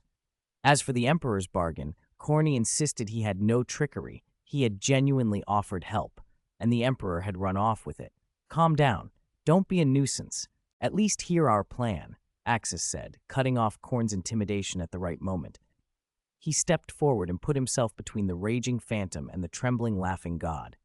Listen, our goal is to rescue the life goddess Aisha. Rescue the life goddess Aisha? You two want to rescue Aisha? Qiao Gaoqi's voice dipped into disbelief. In the warp, only Nurgle and Slaanesh had shown interest in Aisha. Why would Khorne be involved? If Khorne cared, he should be chasing Kayla Mensha Kain, not Aisha. Could Axis actually have intimidated the Chaos Gods into cooperating? Could one of them now be calling another brother? That's right. We plan to take her out of Nurgle's garden. For that, we need your help, Axis said. I can't lure Nurgle, and you're not the main force for the rescue. We need you to do something else. Create a diversion. Make the life goddess trust us. After you rescue Aisha, what then? Will Khorne lock her in his realm? Xiaogaoqi demanded. Poor Aisha, first a target of Slaanesh, then captured by the bloated Green One, trapped in his little garden drinking plague broth, now possibly a prisoner to a blood-crazed god. Would she simply be moved from one prison to another? I have no interest in possessing her, Khorne said. We only need her for something important. If she agrees, I will not bind her. She may go whenever she wishes. He left the details unspoken. What they needed a life goddess for was too sensitive to say openly. The truth, that he would need her help to plant trees of divine power, remained unspoken. We will not bind Isha, Axis added. Afterward, you can arrange an Eldar woman to serve as a vessel for the life goddess. She could even manifest in the real universe alongside her Eldar children. Among the Eldar, the most beloved deity to everyday folk was not Asuryan, but Aisha, the mother of the Eldar. When Kayla Menshakain once sought the Eldar's ruin, it had been Aisha who stood to protect them. If the life goddess returned, it would be an immense joy. No mortal Eldar frame can truly hold a god's full essence, Xiaogaoqi said. At best, it would be a trace of will clinging to a vessel. To be safe, she'd have to stay in Khorne's domain. Aisha's divine soul level surpassed his own. No ordinary Eldar body, certainly not even a Harlequin's, could contain her entirely. If not lost to Slaanesh or Nurgle in the warp, she would be trapped in Khorne's realm, prison merely changed rooms. In that light, Nurgle's garden might actually be preferable to Khorne's brass throne, grim and pestilent, but at least no constant bloodletting. My plan is workable, Axis said. Have you forgotten the spirit tree fruit? Pick a suitable body and have that Eldar woman consume enough spirit tree fruit to strengthen her flesh until it can hold the life goddess's soul. He had spirit tree fruit growing across 8 worlds. The last had absorbed a large amount of chaos energy. If this divine fruit could be cultivated, then whatever planting the life goddess would do would naturally require her involvement, and so she would get a share of the benefits. Xiaogaoqi's eyes brightened at the thought. He knew how potent Axis's spirit tree fruit was. If one orchard wasn't enough, there were more. 2, 3. Growing a body barely capable of containing Aisha's soul was conceivable. He might even fashion a body able to walk the real universe. If that's true, it could work, the laughing god said. What do you plan for Aisha to do? And what do I get out of this? That's confidential for now. We'll tell you after the plan is done, but I can promise you this. This task plays to the life goddess's strengths. As for your reward, Aisha's return is your greatest gain. I'll also give you some spirit tree fruit. Axis knew exactly what the Harlequin wanted. If an Eldar goddess could be given a body, Xiaogaoqi, who was weaker than her, would want the same chance. Axis could afford that small price. He had thousands of spirit tree fruit. Giving away a handful was nothing. Axis's ultimate aim was to use the fruit to ascend himself, one day to be a god in his own right. Heh, then it's a deal, Xiaogaoqi laughed, a strange, delighted sound. You two are mad, so I'll be mad with you. After all, in my line of work, insanity is a virtue. He misread some things. His imagination ran wild with visions of the life goddess bearing divine offspring, but his consent was genuine. The temptation of freeing Aisha and giving her a chance to walk the real universe was enough to make even cautious Xiaogaoqi take a risk. Still, he had to know the danger. How do you plan to breach Nurgle's garden? It's the heart of his realm, overflowing with his most terrible pestilence and guarded by his fiercest legions. A frontal assault would be suicide. Axis smiled. I'll tell you the details. During the siege of Holy Terra, the Chaos Four will throw themselves fully into Horus's war against the human emperor. Nurgle's garden will be left empty. Khorne will provide cover. Then you and I infiltrate Nurgle's garden and bring Aisha out. Your role is simple. Make her trust us and go with us. Xiaogaoqi stared at them, the gears of his mind already turning. The idea was audacious, wild, but it was a plan. And despite his fear, despite the presence of a god of blood and slaughter beside them both, he found himself nodding. The laughing god's mouth hung open, astonishment frozen on his face as he stared at Axis and Khorne. This plan, this mad, brilliant plan, had finally sunk in. Nurgle was going to get the worst of it. Slaanesh, at most, would miss out on a few toys.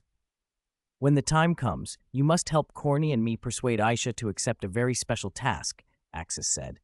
This concerns whether we can take down the other 3 Chaos Gods in the future, even the Dark King. You'll help us, won't you, Laughing God? Help us convince Aisha to agree to Axis's and my request. Trust me, if this works, we all stand to gain, Khorne added. The Laughing God stared between them, his voice pitching higher and higher. Wait a minute. I understand. I finally understand why you want to save Aisha and keep praising her greatest talent. Axis, Khorne, you 2 lunatics. You wouldn't be thinking of having the life goddess bear divine offspring for you, would you? Axis, you want to be a father? Khorne, you warmonger, you want to be a dad? Oh my god, no wonder you're preparing a body for her in the Imperium. Axis and Khorne had stressed how critical Aisha's role would be, and the only way the life goddess could truly contribute was by giving birth to divine offspring. If Aisha were placed in a suitable physical vessel, and considering the power of her soul and body among the Eldari goddesses, then whether Khorne or Axis fathered the child, or both, those children would be new gods of terrible power. The palace fell into an uneasy silence. Axis's face froze, the corner of his mouth twitched. Khorne's warlike projection wavered, a flash of dazed surprise in his crimson eyes before rage flared back to life. No problem, the Laughing God said, suddenly smooth again. I'll do my best to help persuade Aisha. This is for our ultimate victory, after all. I think Aisha would be willing to accept one of you, or both of you together. But let's be clear. Whether it's one of you or both, the divine offspring conceived with the mysterious goddess Aisha will be part owned by us Eldari and by one of our Eldari gods. The 3 parties must cooperate. He grinned, eyebrow cocked as if he had seen straight through them. This arrangement would benefit the Eldari, he said, so he would use every art to convince Aisha. Khorne exploded. What the hell are you prattling? His roar struck the chamber like 1,000 thunderbolts. His blood-red projections swelled, the will to kill nearly taking form. You filthy webway rat with rotten thoughts stuffed in your skull. I'll rip your tongue out and shove it. Axis was quicker. He punched the Laughing God square in the nose. The clown's face skewed. An uppercut to the gut doubled him over. A knee to the head finished the work. Bang! Bang! Slap! Slap! Oh! Oh! Stop hitting me, please. I'll help, I understand, Axis. There's been a misunderstanding. The Laughing God squealed, finally realizing he'd pushed too far. What do you understand, you fool? You're dreaming. Are you thinking with your skull, idiot? I'm a married man. I wouldn't marry someone older than me by 60 million years, and I have no wish to share my woman. I've put up with you long enough. Take this. Axis kept pounding. Good, Axis. Give him more. Khorne encouraged, eyes gleaming. He should have joined in properly, but this time he had only projected himself in psychic form. No suitable body in the webway meant he had to watch. Still, the idea of offspring was ridiculous. Daemon princes and greater demons were already products of the system. Why go to such lengths? When the beating was done, the Laughing God lay bruised and swollen, but smiling still.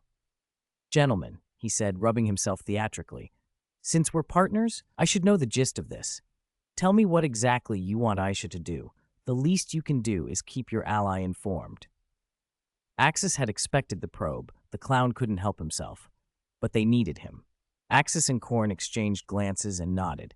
With Aisha rescued, they'd want the Laughing God to help persuade her. Telling him now wouldn't be reckless. Then we'll be blunt. My brother Axis and I need Aisha to plant a tree. A miraculous divine tree, Khorne said. Oh, if you put it that way, I see. Axis, you mean the spirit tree fruit, right? The Laughing God said, eyes rolling. It's easier to talk to clever people.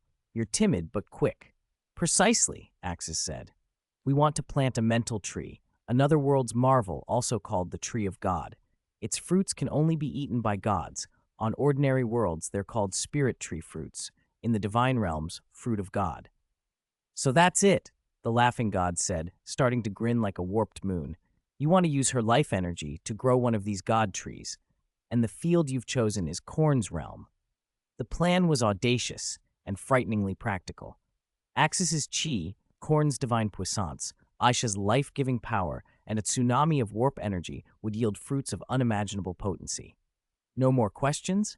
Axis asked, making it clear another misplaced joke would get the clown another beating. None. None at all. Clear aim, clear mind. The laughing god bowed in an exaggerated flourish that made the bruises ache. I'll come with you. My bones are getting stiff in the webway. It'll be better to act in the Imperium. And his eyes glittered behind the mask, mad and bright. I can't wait to prepare a hellish joke for Nurgle, that surprise-loving Father Nurgle. Slaanesh had kept hidden in the webway since his birth. Time in the warp was meaningless. Gods stretched across timelines.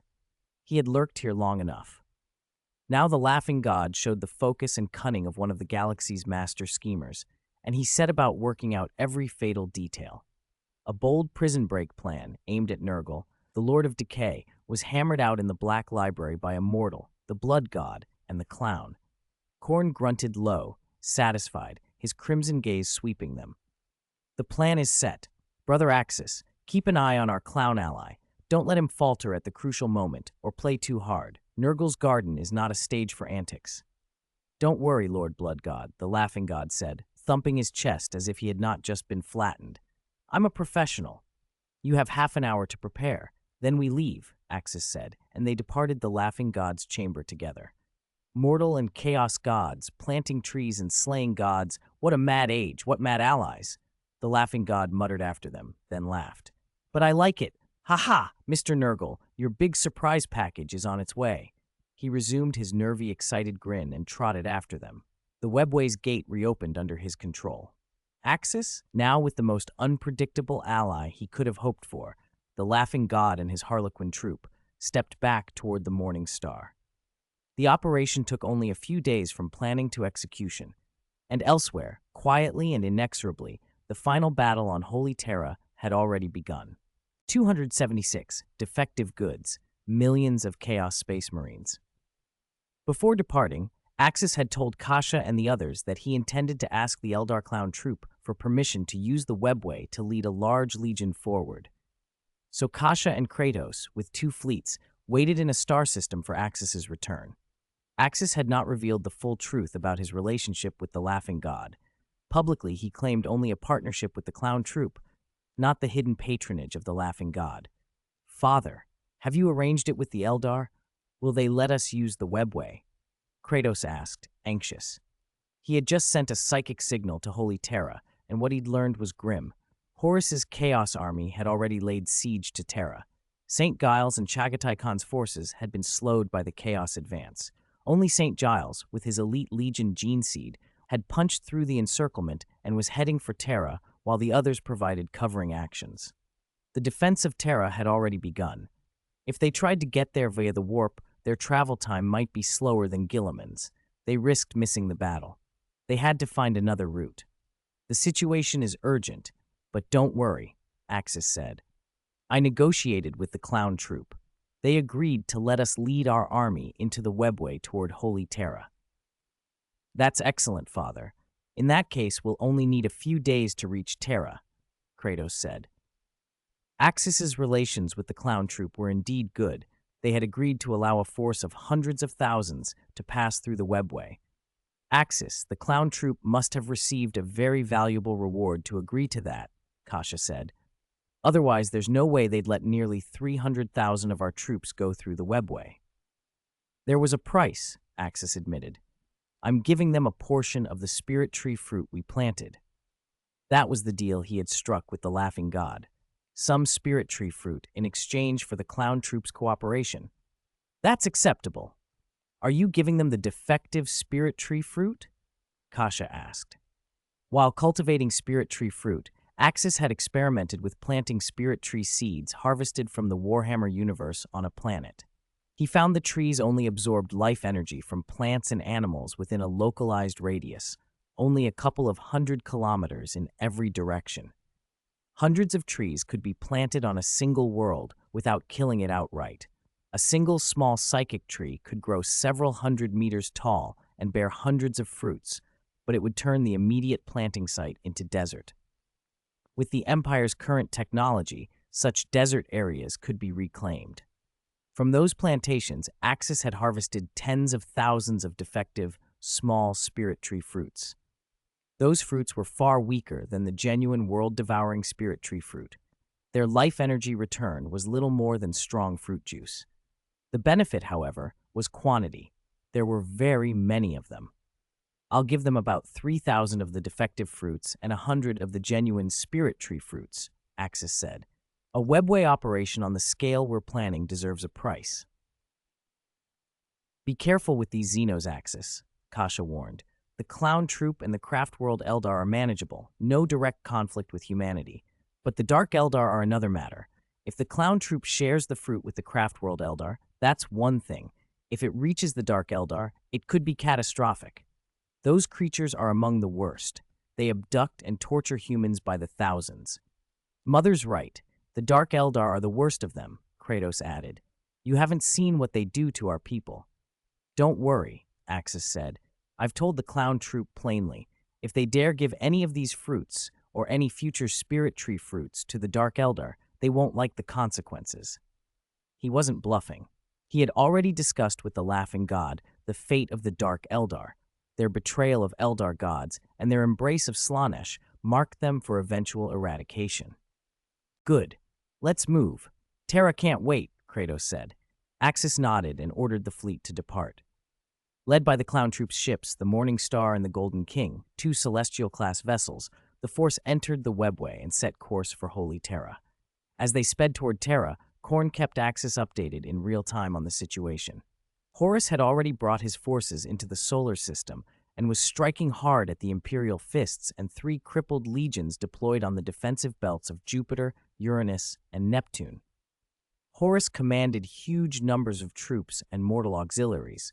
Elements of the Mechanicus had defected to form the Dark Mechanicum, and many Imperial worlds had openly sided with Warmaster Horus. The Empire's people had long been living strained lives. Many worlds turning traitor was a grim but predictable outcome. Axis, I have terrible news, Khorne said. Horus has assembled an enormous force. The number of Chaos Space Marines under his command has reached an astonishing 3 million, all of them modified Chaos Space Marines. 3 million? How is that possible? Axis asked, stunned. Even during the Great Crusade, Axis's appearance hadn't seen numbers exceed 2.7 million. How could Horus have raised 3 million? The combined traitor legions didn't amount to 1 million originals between them. Khorne explained the mechanism. This involves Nurgle and the Plague Legion. They've developed a new process, extremely cruel, called demon womb cultivation. They abduct pregnant mortals and directly implant gene seed into the unborn. The fetuses mutate and mature rapidly and are birthed in a minimal time as Chaos Space Marines. The Dark Surgeons then cover these abominations with a layer of human skin, and the Dark Mechanicum outfits them with weapons and armor. Because time in the warp is meaningless to them, they produce these troops in vast numbers. Axis's face hardened. The demon womb technique was monstrous, a perversion of biology more akin to the horrors the Chaos Legions would develop millennia later. Each Chaos Space Marine produced this way consumed dozens of pregnant women in attempts. The success rate was far from perfect, and failed gestations produced grotesque, twisted monstrosities cast into the sewers of Chaos worlds. They also created legions of hell beasts, Khorne continued, conceptually like your dreadnoughts, but more twisted. Those failed infant bodies are fused into mechanical chassis, corrupted and bound to engines of slaughter. The hell beasts number in the millions as well. The only silver lining is that these hastily produced Chaos Space Marines and cobbled together hell beasts fight less effectively than genuine, fully trained Space Marines and true dreadnoughts. Axis frowned deeply. This was catastrophic. Horus's forces, as assembled, could very likely crush the Imperial defenders. Can you do anything to help Guilliman's or Chagatai Khan's forces get to Terra sooner? Axis asked. With only 3 incomplete legions and 1 semi-complete Imperial fists, even St. Giles's elite wouldn't likely be enough against millions of Chaos Space Marines and Hell Beasts. There's a limit to what I can do without being obvious, Axis, Khorne replied, tone tight with frustration. If I intervene too blatantly, it will alert the enemy and ruin our larger plan. If Terra's defenses collapse and the Imperial forces are annihilated, our plan is destroyed too. Axis snapped. You know how important the fruits of the spirit tree are. All right, Khorne said after a pause. "I'll do what I can, but only so much. I can, at most, open a path for Chagatai Khan's fleet to break the blockade and reach Terra. As for Guilliman, Horus and the other traders are watching him closely, and Guilliman's legion is enormous, second only to your Golden Legion. The risk of interference is too great." Axis swallowed. It was a concession, but a slim one. Chagatai might break through. Guilliman would remain watched. The calculus of war tightened around Terra, and every moment had become more precious. 277. A fierce attack and defense. The siege of Holy Terra begins. Khorne had finally consented to Axis's request. Under the watchful eyes of the other Chaos Gods, he secretly accelerated Chagatai Khan's White Scar's Legion, allowing them to reach Holy Terra several days earlier than they otherwise would have.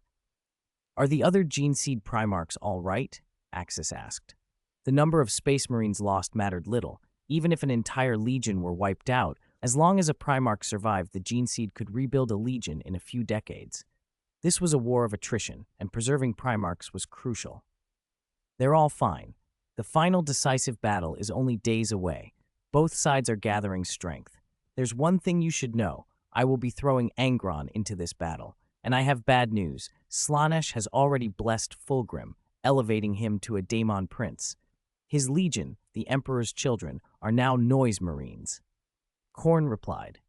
The goal of the Chaos Gods was to reduce the Emperor to a living corpse on the Golden Throne, and in this war, Khorne would also unleash Angron, whom he had corrupted a century past.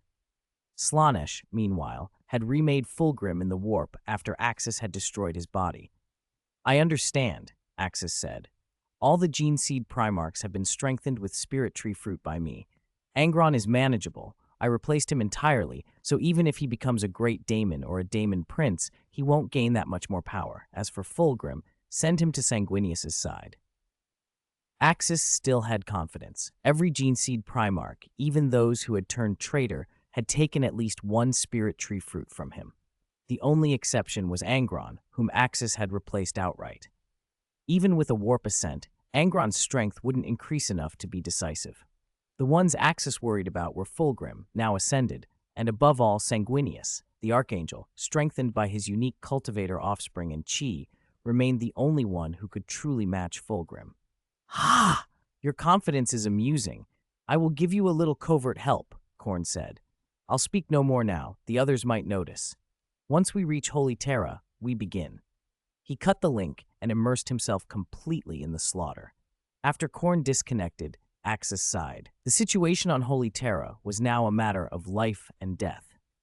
Yet neither the Emperor nor Magnus pressed him to hurry.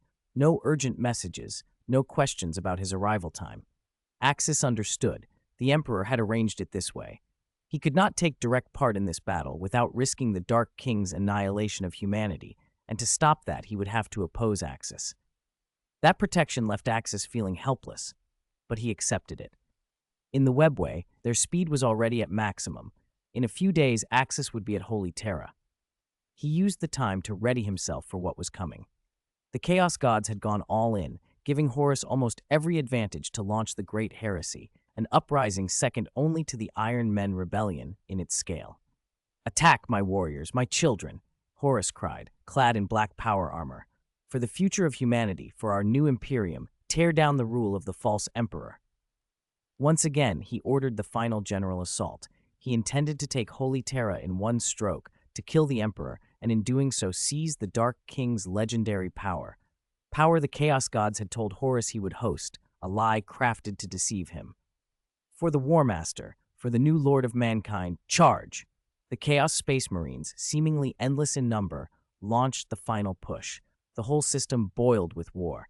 Chaos and Loyalist fleets clashed, boarding actions raged, and orbital defenses were shattered. Terra Low Orbit was a graveyard of twisted wreckage, Imperial vessels entangled with corrupted Chaos hulks across millions of kilometers. Laser batteries carved through the void, macro cannon booms shook planetary crusts, and torpedoes left fire chasing stars. Giant orbital platforms had fallen silent and cold. Rogel Dorn's Imperial fists made a desperate stand, holding the last massive stations in the asteroid belts in the planetary ring. The Chaos Tide boarded and assaulted every fortress with a relentlessness born of fanaticism. Down with the false emperor. Overthrow the tyrant, roared Chaos Space Marines as they surged against bulwarks. For the Emperor, for the Imperium, warriors, brothers, counterattack and destroy these traitors, bellowed an Imperial Fist Space Marine, charging with chainsword raised. The 11th Legion's siege guns tore holes in thick armor. Death Guard Plague Marines, arms laden with corruption, endured bolter storms and hurled plague grenades and corrosive blight into passages. Loyalists in ragged power armor fought brutal close-quarters fights in cramped corridors, the scream of chainswords, the ring of power axes, the staccato thunder of bolters, and the searing beams of energy weapons. Ozone, blood, and Nurgle's infective pus hung in the air. An Imperial Fist's veteran smashed a Plague Marine's skull with a shattered power fist, only to be impaled by another's longsword. He detonated the Melta charge at his belt and killed himself and the enemies around him. The Imperial Fist's defense was brutal and bitter. Rogel Dorn's fortresses were designed to exact a heavy price, and the Chaos Legions paid for every inch with many times the casualty count. Rogel Dorn stood with several thousand iron hands and Primarch Ferris Manus at Holy Terra, guarding the final line at the palace.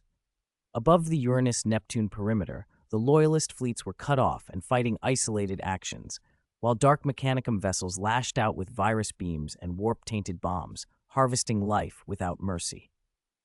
By Axis's estimate, there were roughly 300,000 Space Marines on Holy Terra against over 3 million Chaos Space Marines, 10 to 1, and that did not count the Hell Beasts and Daemons that now joined the fray. Warp sorcerers, accompanying Horus, had opened grotesque flesh gates, disgorging swarms of lesser daemons into real space. Flesh portals ruptured in the vacuum, and bloodletters, nurglings, and horrors poured through like locusts, boarding addered and slaughtering ship crews.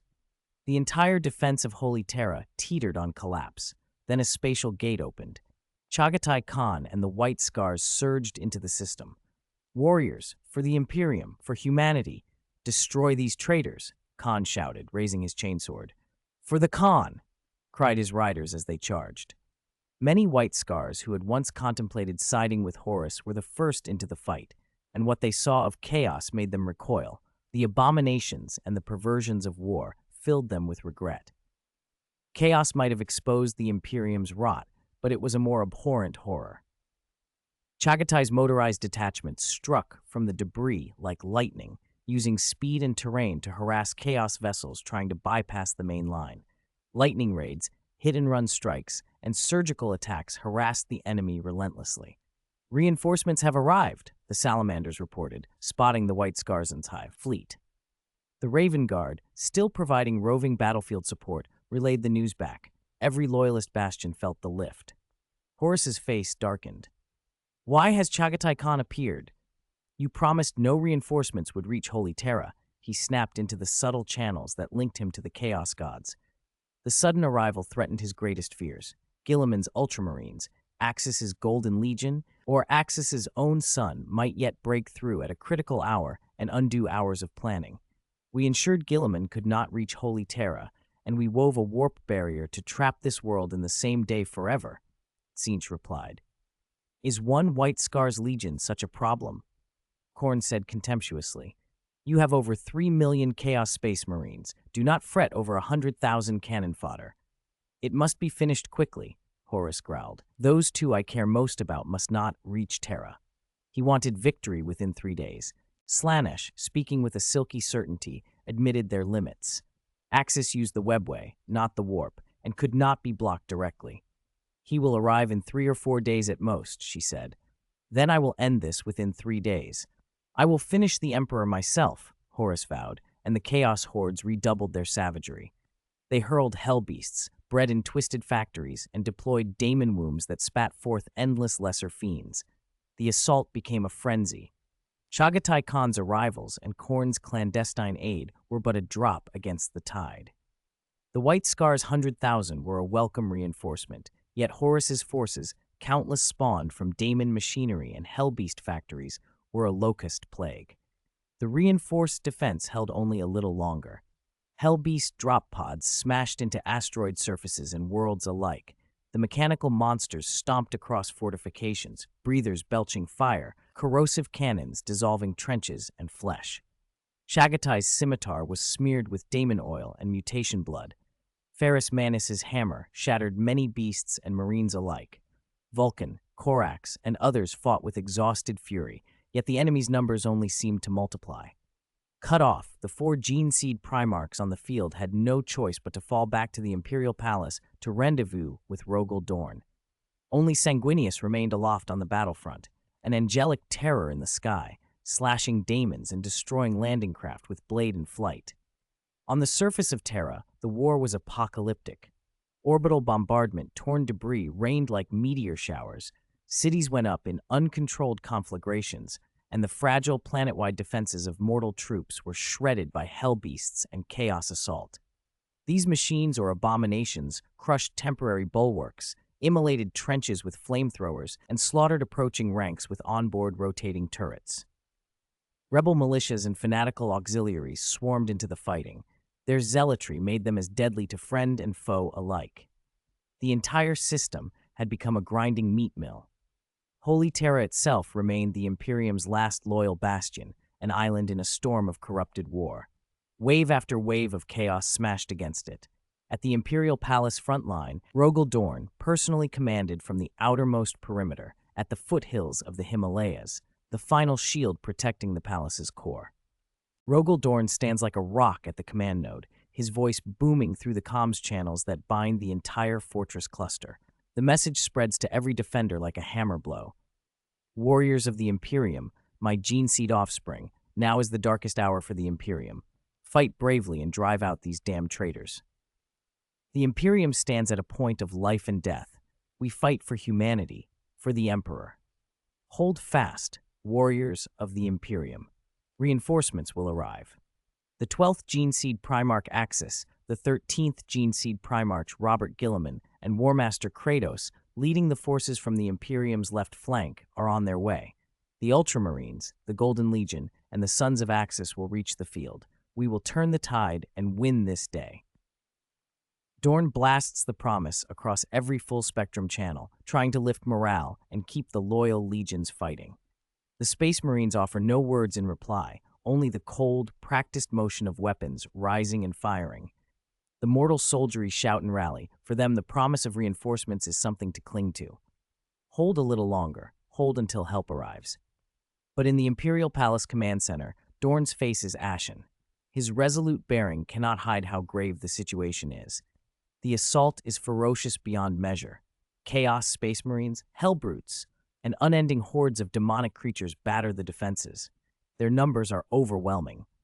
Hellbrute cluster charges follow. Hundreds of Hellbrutes, driven like living battering rams, slam into adamantium gates and energy shields. Their drills and saws tear through armor and masonry. Palace batteries and laser arrays shred many into burning scrap, but more pour over the graves of their comrades. Tzeentch sorcerers rip open flesh portals in weak points, logistics tunnels, ventilation shafts, and screamers and flame-bladed bloodletters spill forth, turning corridors into slaughterhouses. Loyal Space Marines and mortal auxiliaries are forced into brutal inch-by-inch fighting in narrow passages, paying dearly for every scrap of ground. At that moment, Vulcan, Ferrus Manus, Ferrus Manax arrive at the command center, their power armor streaked with blood. They stare at Dorn. Rogel Dorn, we need reinforcements, Vulcan says. If this continues, we will be pushed back. The enemy will soon be on Holy Terra in force. Our lines will be shoved to the outer ring of the palace. Our main forces at the moment are Blood Angels, Imperial Fists, and White Scars, Ferrus Manus adds. The Salamanders, Iron Hands, and Raven Guard have been shattered. We are too thin. The Custodes must be deployed. Dorn's jaw tightens. They cannot. Vulcan glares. Why not? The Custodes are at our gates, and yet you hold them back? A single custodian equals 10 Space Marines. They are the Emperor's finest. The other Primarchs wear the same hard look. They have noticed other problems too. Entire contingents of Imperial Fists have gone missing. 30,000, 40,000 gone from the roster. Rogel, what are you hiding? Why is part of your legion absent? Why can't the Custodes fight? Korax demands. Dorn exhales, heavy. Because they are engaged in a war as crucial as this one, the Custodes have taken heavy losses. A portion of my gene seed offspring are committed there as well. I simply cannot spare more. He explains what few want to admit. The Emperor's condition is strange. The Golden Throne and the entire webway are being sustained by Magnus. The Emperor is holding his darker nature in check, and since the defense of Holy Terra began, the warp has hammered at the webway without mercy. The custodes holding that line face pressure almost as fierce as the front outside the palace. So we can only hold and hope Axis and his son and Guilliman arrive in time? Ferrus Manus asks. Dorn nods. Axis and Guilliman are their last hope. With Chaos holding the numerical advantage, Horus's victory seems inevitable if reinforcements do not come. The situation might have been different. If the Emperor could have left the throne while Magnus held the line, Horus might have been cut down. But the Emperor cannot leave. Sustaining the webway is proving brutally difficult. A gust of wind cuts through the chamber as Sanguinius lands, his massive wings folding around him. He nods to the other Primarchs, then turns to Dorn. Dorn, I have bad news, he says. There's enough bad news already. Just say it, Dorn replies, blunt. Holy Terra's space has fallen, Sanguinius says. Our links to the moon and to Mars are severed. At that moment, a distant, earth-shaking crash rends the air. The sky is torn red, and the world seems to convulse. A thunderous roar fills the heavens, mingled with the keening of souls. Something like a meteor, burning with bloodfire, tears through the atmosphere and slams into the main gate of the Imperial Palace. The shockwave throws dozens, defenders and hellbrutes alike, into the air. A titanic figure, nearly 5 meters tall, dreadlock hair streaming, wielding twin chain axes, stands like a daemon made flesh. Horns and corrupted flesh mar what once might have been a man. Blood for the blood god, skulls for the skull throne, kill the false emperor, the thing bellows. It is Angron, the World Eater's Geneseed Primarch, the most terrible daemon prince of Khorne. He has been wholly seized by the blood god. His flesh glows like molten iron. The butcher's nails in his skull flare with sick red light, and bat-like wings burn with unquenchable blood flame. Each swing of his twin axes, Gorechild, scatters rending storms of spatial energy. His purpose is single-minded: breach the palace and strike at the Emperor. Bolter rounds and heavy ordnance pummel him, but they leave no mark. He charges toward Dorn's command tower like a living scourge. Anything caught in his wake, loyalists, unlucky traitors, are shredded by his storm. That's Angron, Sanguinius says, frowning. The Geneseed Primarch found on Nuceria, now corrupted by Chaos. He is the original 12th Geneseed Primarch, now replaced by Axis. He's a first-tier combatant, according to future intelligence. Vulcan's face hardens. This twisted brother, I'll deal with him. Before Dorn can stop him, Vulcan strides out. Towering and furious, the salamander's rout. Primarch advances. Each step shakes the palace stone. Angron, Vulcan bellows. His voice is the rumble of tectonics. Look at what you have become, a twisted monster who betrays his noble blood, betrays humanity. Stop this madness. Angron answers with an inhuman roar. The butcher's nails flare, burning the last of his restraint. His eyes, the color of coagulated blood, lock on Vulcan. Roar, Angron spits.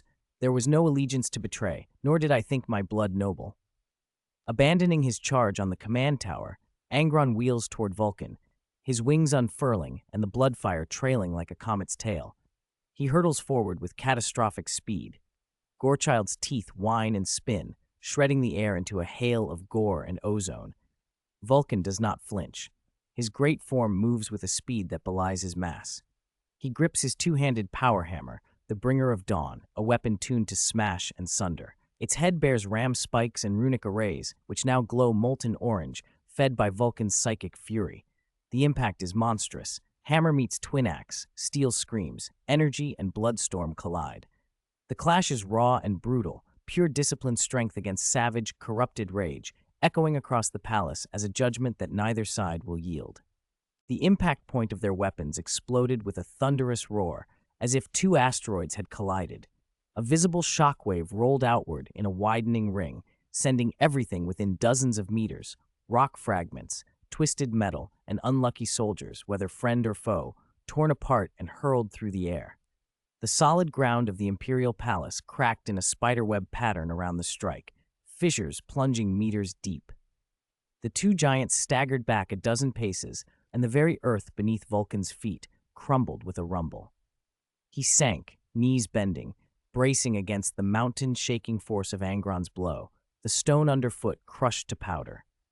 Vulcan ground his teeth, veins standing out on his forehead, feeling the terrible force travel up the haft of Angron's weapon, a force soaked in pain, madness, and the unholy favor of Khorne. This foe was worse than he had feared. The last clash, though it looked even, had actually forced Vulcan onto the back foot. Angron sneered and surged again, twin axes whirring.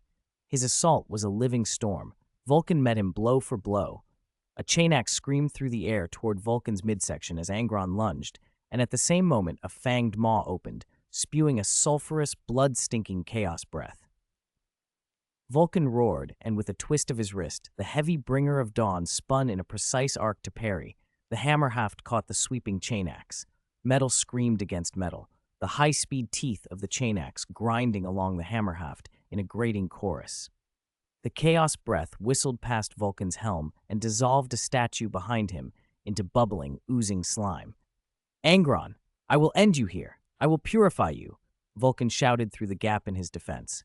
Angron answered with a roar and struck harder. He abandoned all restraint. His axes became a crimson maelstrom of violent primal blows, meant to rend skull and stone alike. Each swing sent sparks and high screams as serrated edges bit into the bringer of dawn. Vulcan was forced into a purely defensive stance, his hammerhead a blur as he parried, deflected, and absorbed strike after strike. The runes on the hammerhead flared with every clash, throwing off energy shockwaves meant to burn away the chaos filth clinging to Angron. But Angron, now a daemon prince, possessed inconceivable strength, speed, regenerative power, and a total indifference to pain. Vulcan, one of the strongest of the Emperor's sons, felt himself straining. Angron's weapons gouged deep into the stout haft and head of the Bringer of Dawn. Each collision left his arms tingling with numbness. Worse still were the blood flames licking along Angron's flesh, no ordinary fire, but the divine, corrosive heat of Khorne that eroded armor and will alike. The ground between them became a death zone, crushed stone reduced to dust, shockwaves tearing at the air, everything that came near instantly shredded. Soldiers of both sides instinctively avoided the area, watching the inhuman duel from a fearful distance. On the ridge above, Sanguinius, Rogaldorn, Chagoris, Pharismanus, and Corax watched with grim faces. "Vulcan, he is outmatched," Sanguinius said softly, worry in his golden eyes. He could see the tremor in Vulcan's body with each parry and the burn marks searing his power armor. Angron healed from wound to wound. He grew stronger as he fought. Their strengths might be comparable, but Angron's stamina and ferocity gave him the edge. "Someone must go down and assist," Pharismanus said coldly, his bionic gauntlet flexing. Dorn said nothing, staring at the duel. Vulcan's hold on Angron stemmed the enemy's spearhead, but it only delayed the crisis. The hellbeasts still swarmed the gate, daemons spilled through the interior breaches, and the main host of Horus had not yet revealed itself. Apart from Angron, no traitor Primarch had appeared, Dorn's greatest dread. He knew Lorgar had been taken, escorted by Robout Guilliman, and Fulgrim had been slain by Axis on Istvan Vaith. The remaining traitor Primarchs were Horus, Mortarion, Alfarius, the missing 11th, and Conrad. "We must reinforce the other lines," Dorn decided. "Corax, you are the fastest. Deal with those warp gates and the demons pouring through them. Chagoris, your sons excel in mobility. Harass the hellbeast swarms and relieve the front. Pharis, you and I will hold the main gate. Sanguinius, if Vulcan is in danger, support him immediately, and keep watch of the sky." The orders were brisk and precise.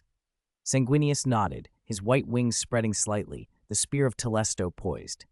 Below, Angron brought a monstrous cleave down. Vulcan slammed to one knee as the shock sent shattered rock flying. Angron planted a blood-flame-scorched hoof and kicked, his daemon hoof smashing into Vulcan's chest. Vulcan's pupils pinched. He thrust the head of Bringer of Dawn across his breastplate. The ram of the blow slammed him backward into the Imperial wall, denting the adamantium alloy with a great concavity and spidering cracks.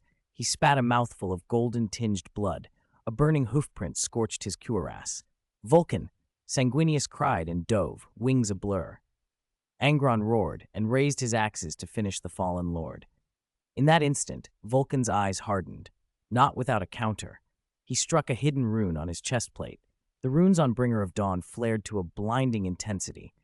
a vast, searing heat wave, like a forging star, erupted from Vulcan. Elemental, psychic fire coalesced into a torrent of incandescent white molten stone that exploded outward like a volcano. It met Angron's charge and stopped him. Daemon flesh sizzled on contact as blood flame and white molten fury collided and tore at one another.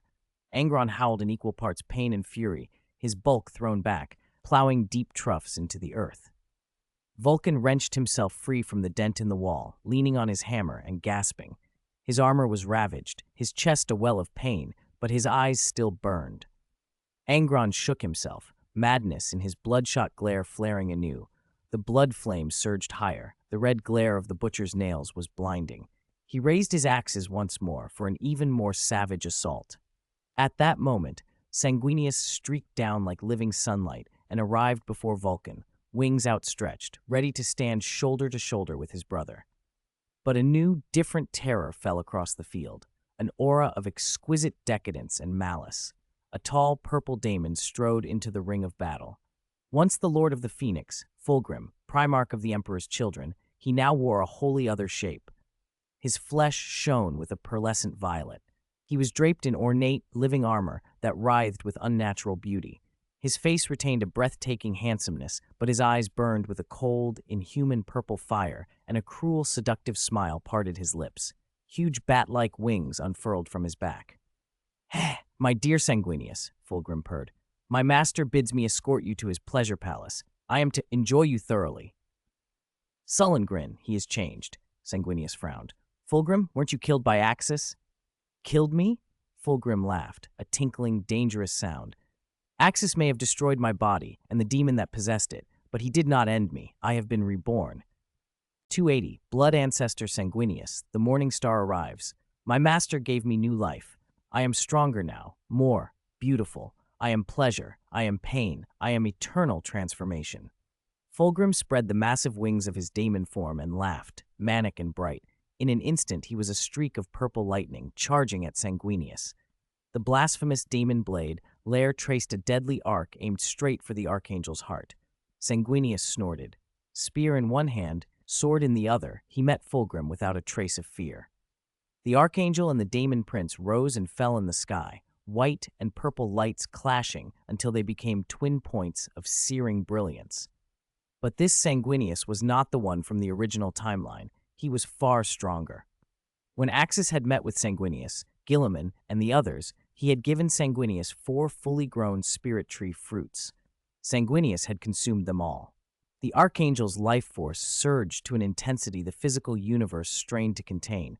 The warp essence in him stirred in response and made him stronger still. A flicker of crimson ran through Sanguinius's gaze. His combat style shifted from graceful to savage, laced with an animal lust for blood. 2 sharp fangs peeked from his mouth. His golden hair darkened to blood red. His eyes burned entirely red. His nails became razor sharp. His hands turned to claws, and his face took on a deathly pallor.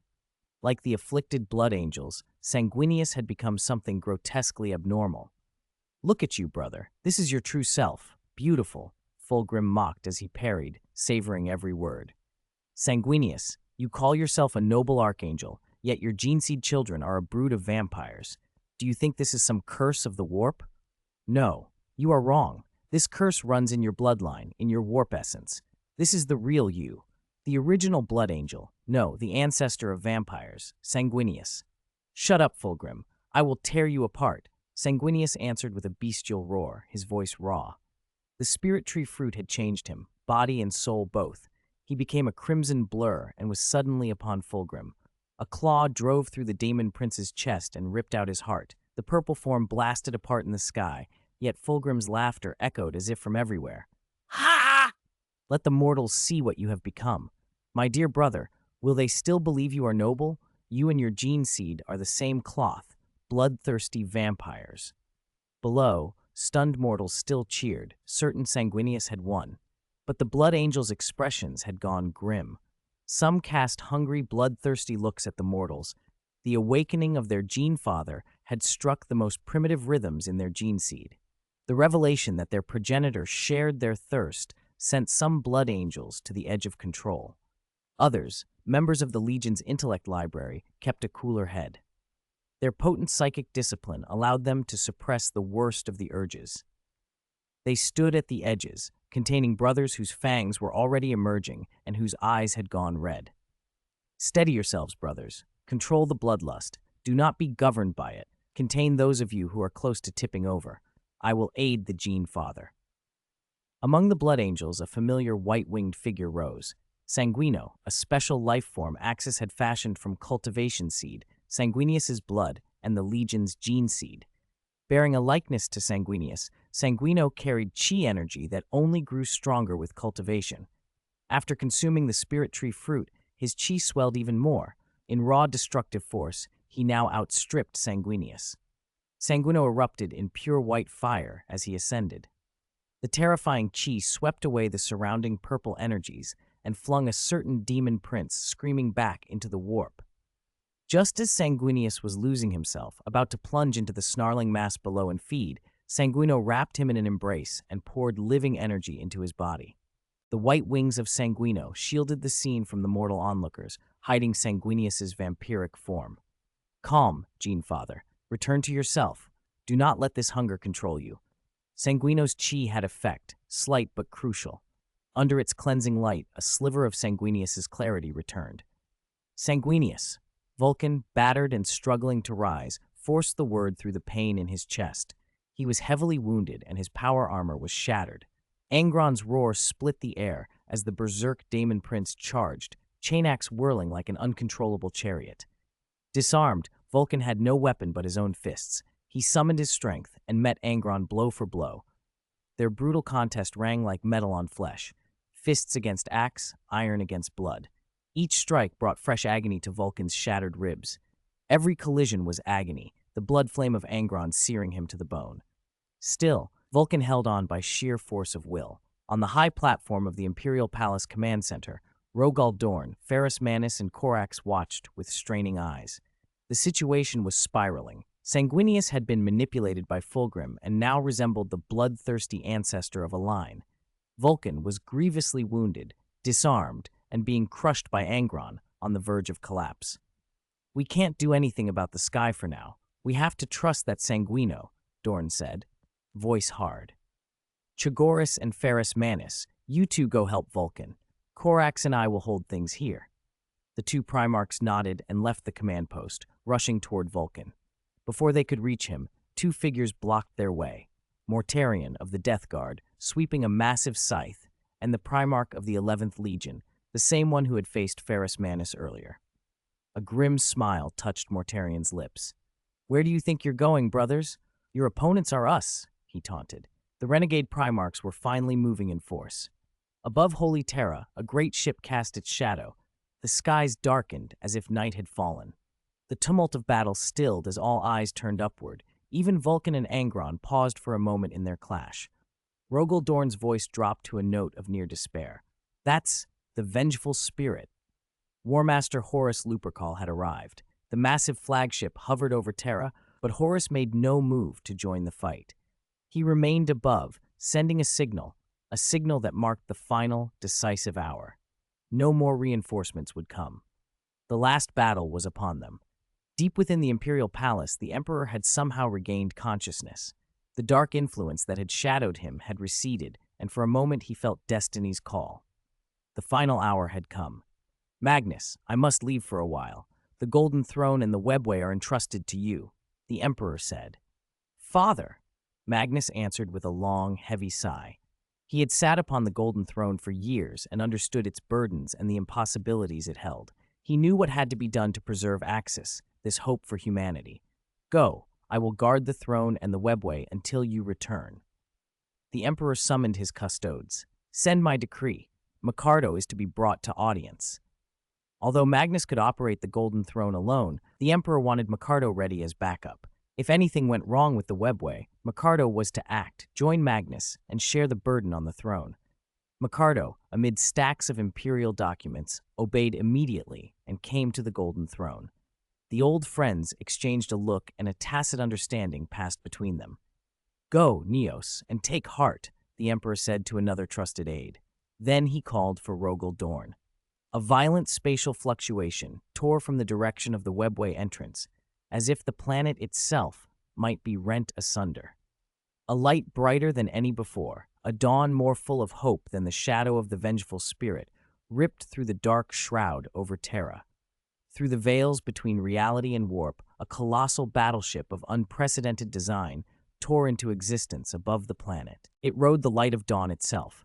Every inch of hull shimmered with flowing golden patterns like a river of stars, and the great Aquila at its prow gleamed like spread wings. This time the morning star did not arrive as a calm globe. It plunged into the sky in full Star Destroyer mode, an immense, oppressive presence of pure power. Rogaldorn's voice broke with a kind of disbelief that carried hope. It's the morning star. Axis and his son had finally come.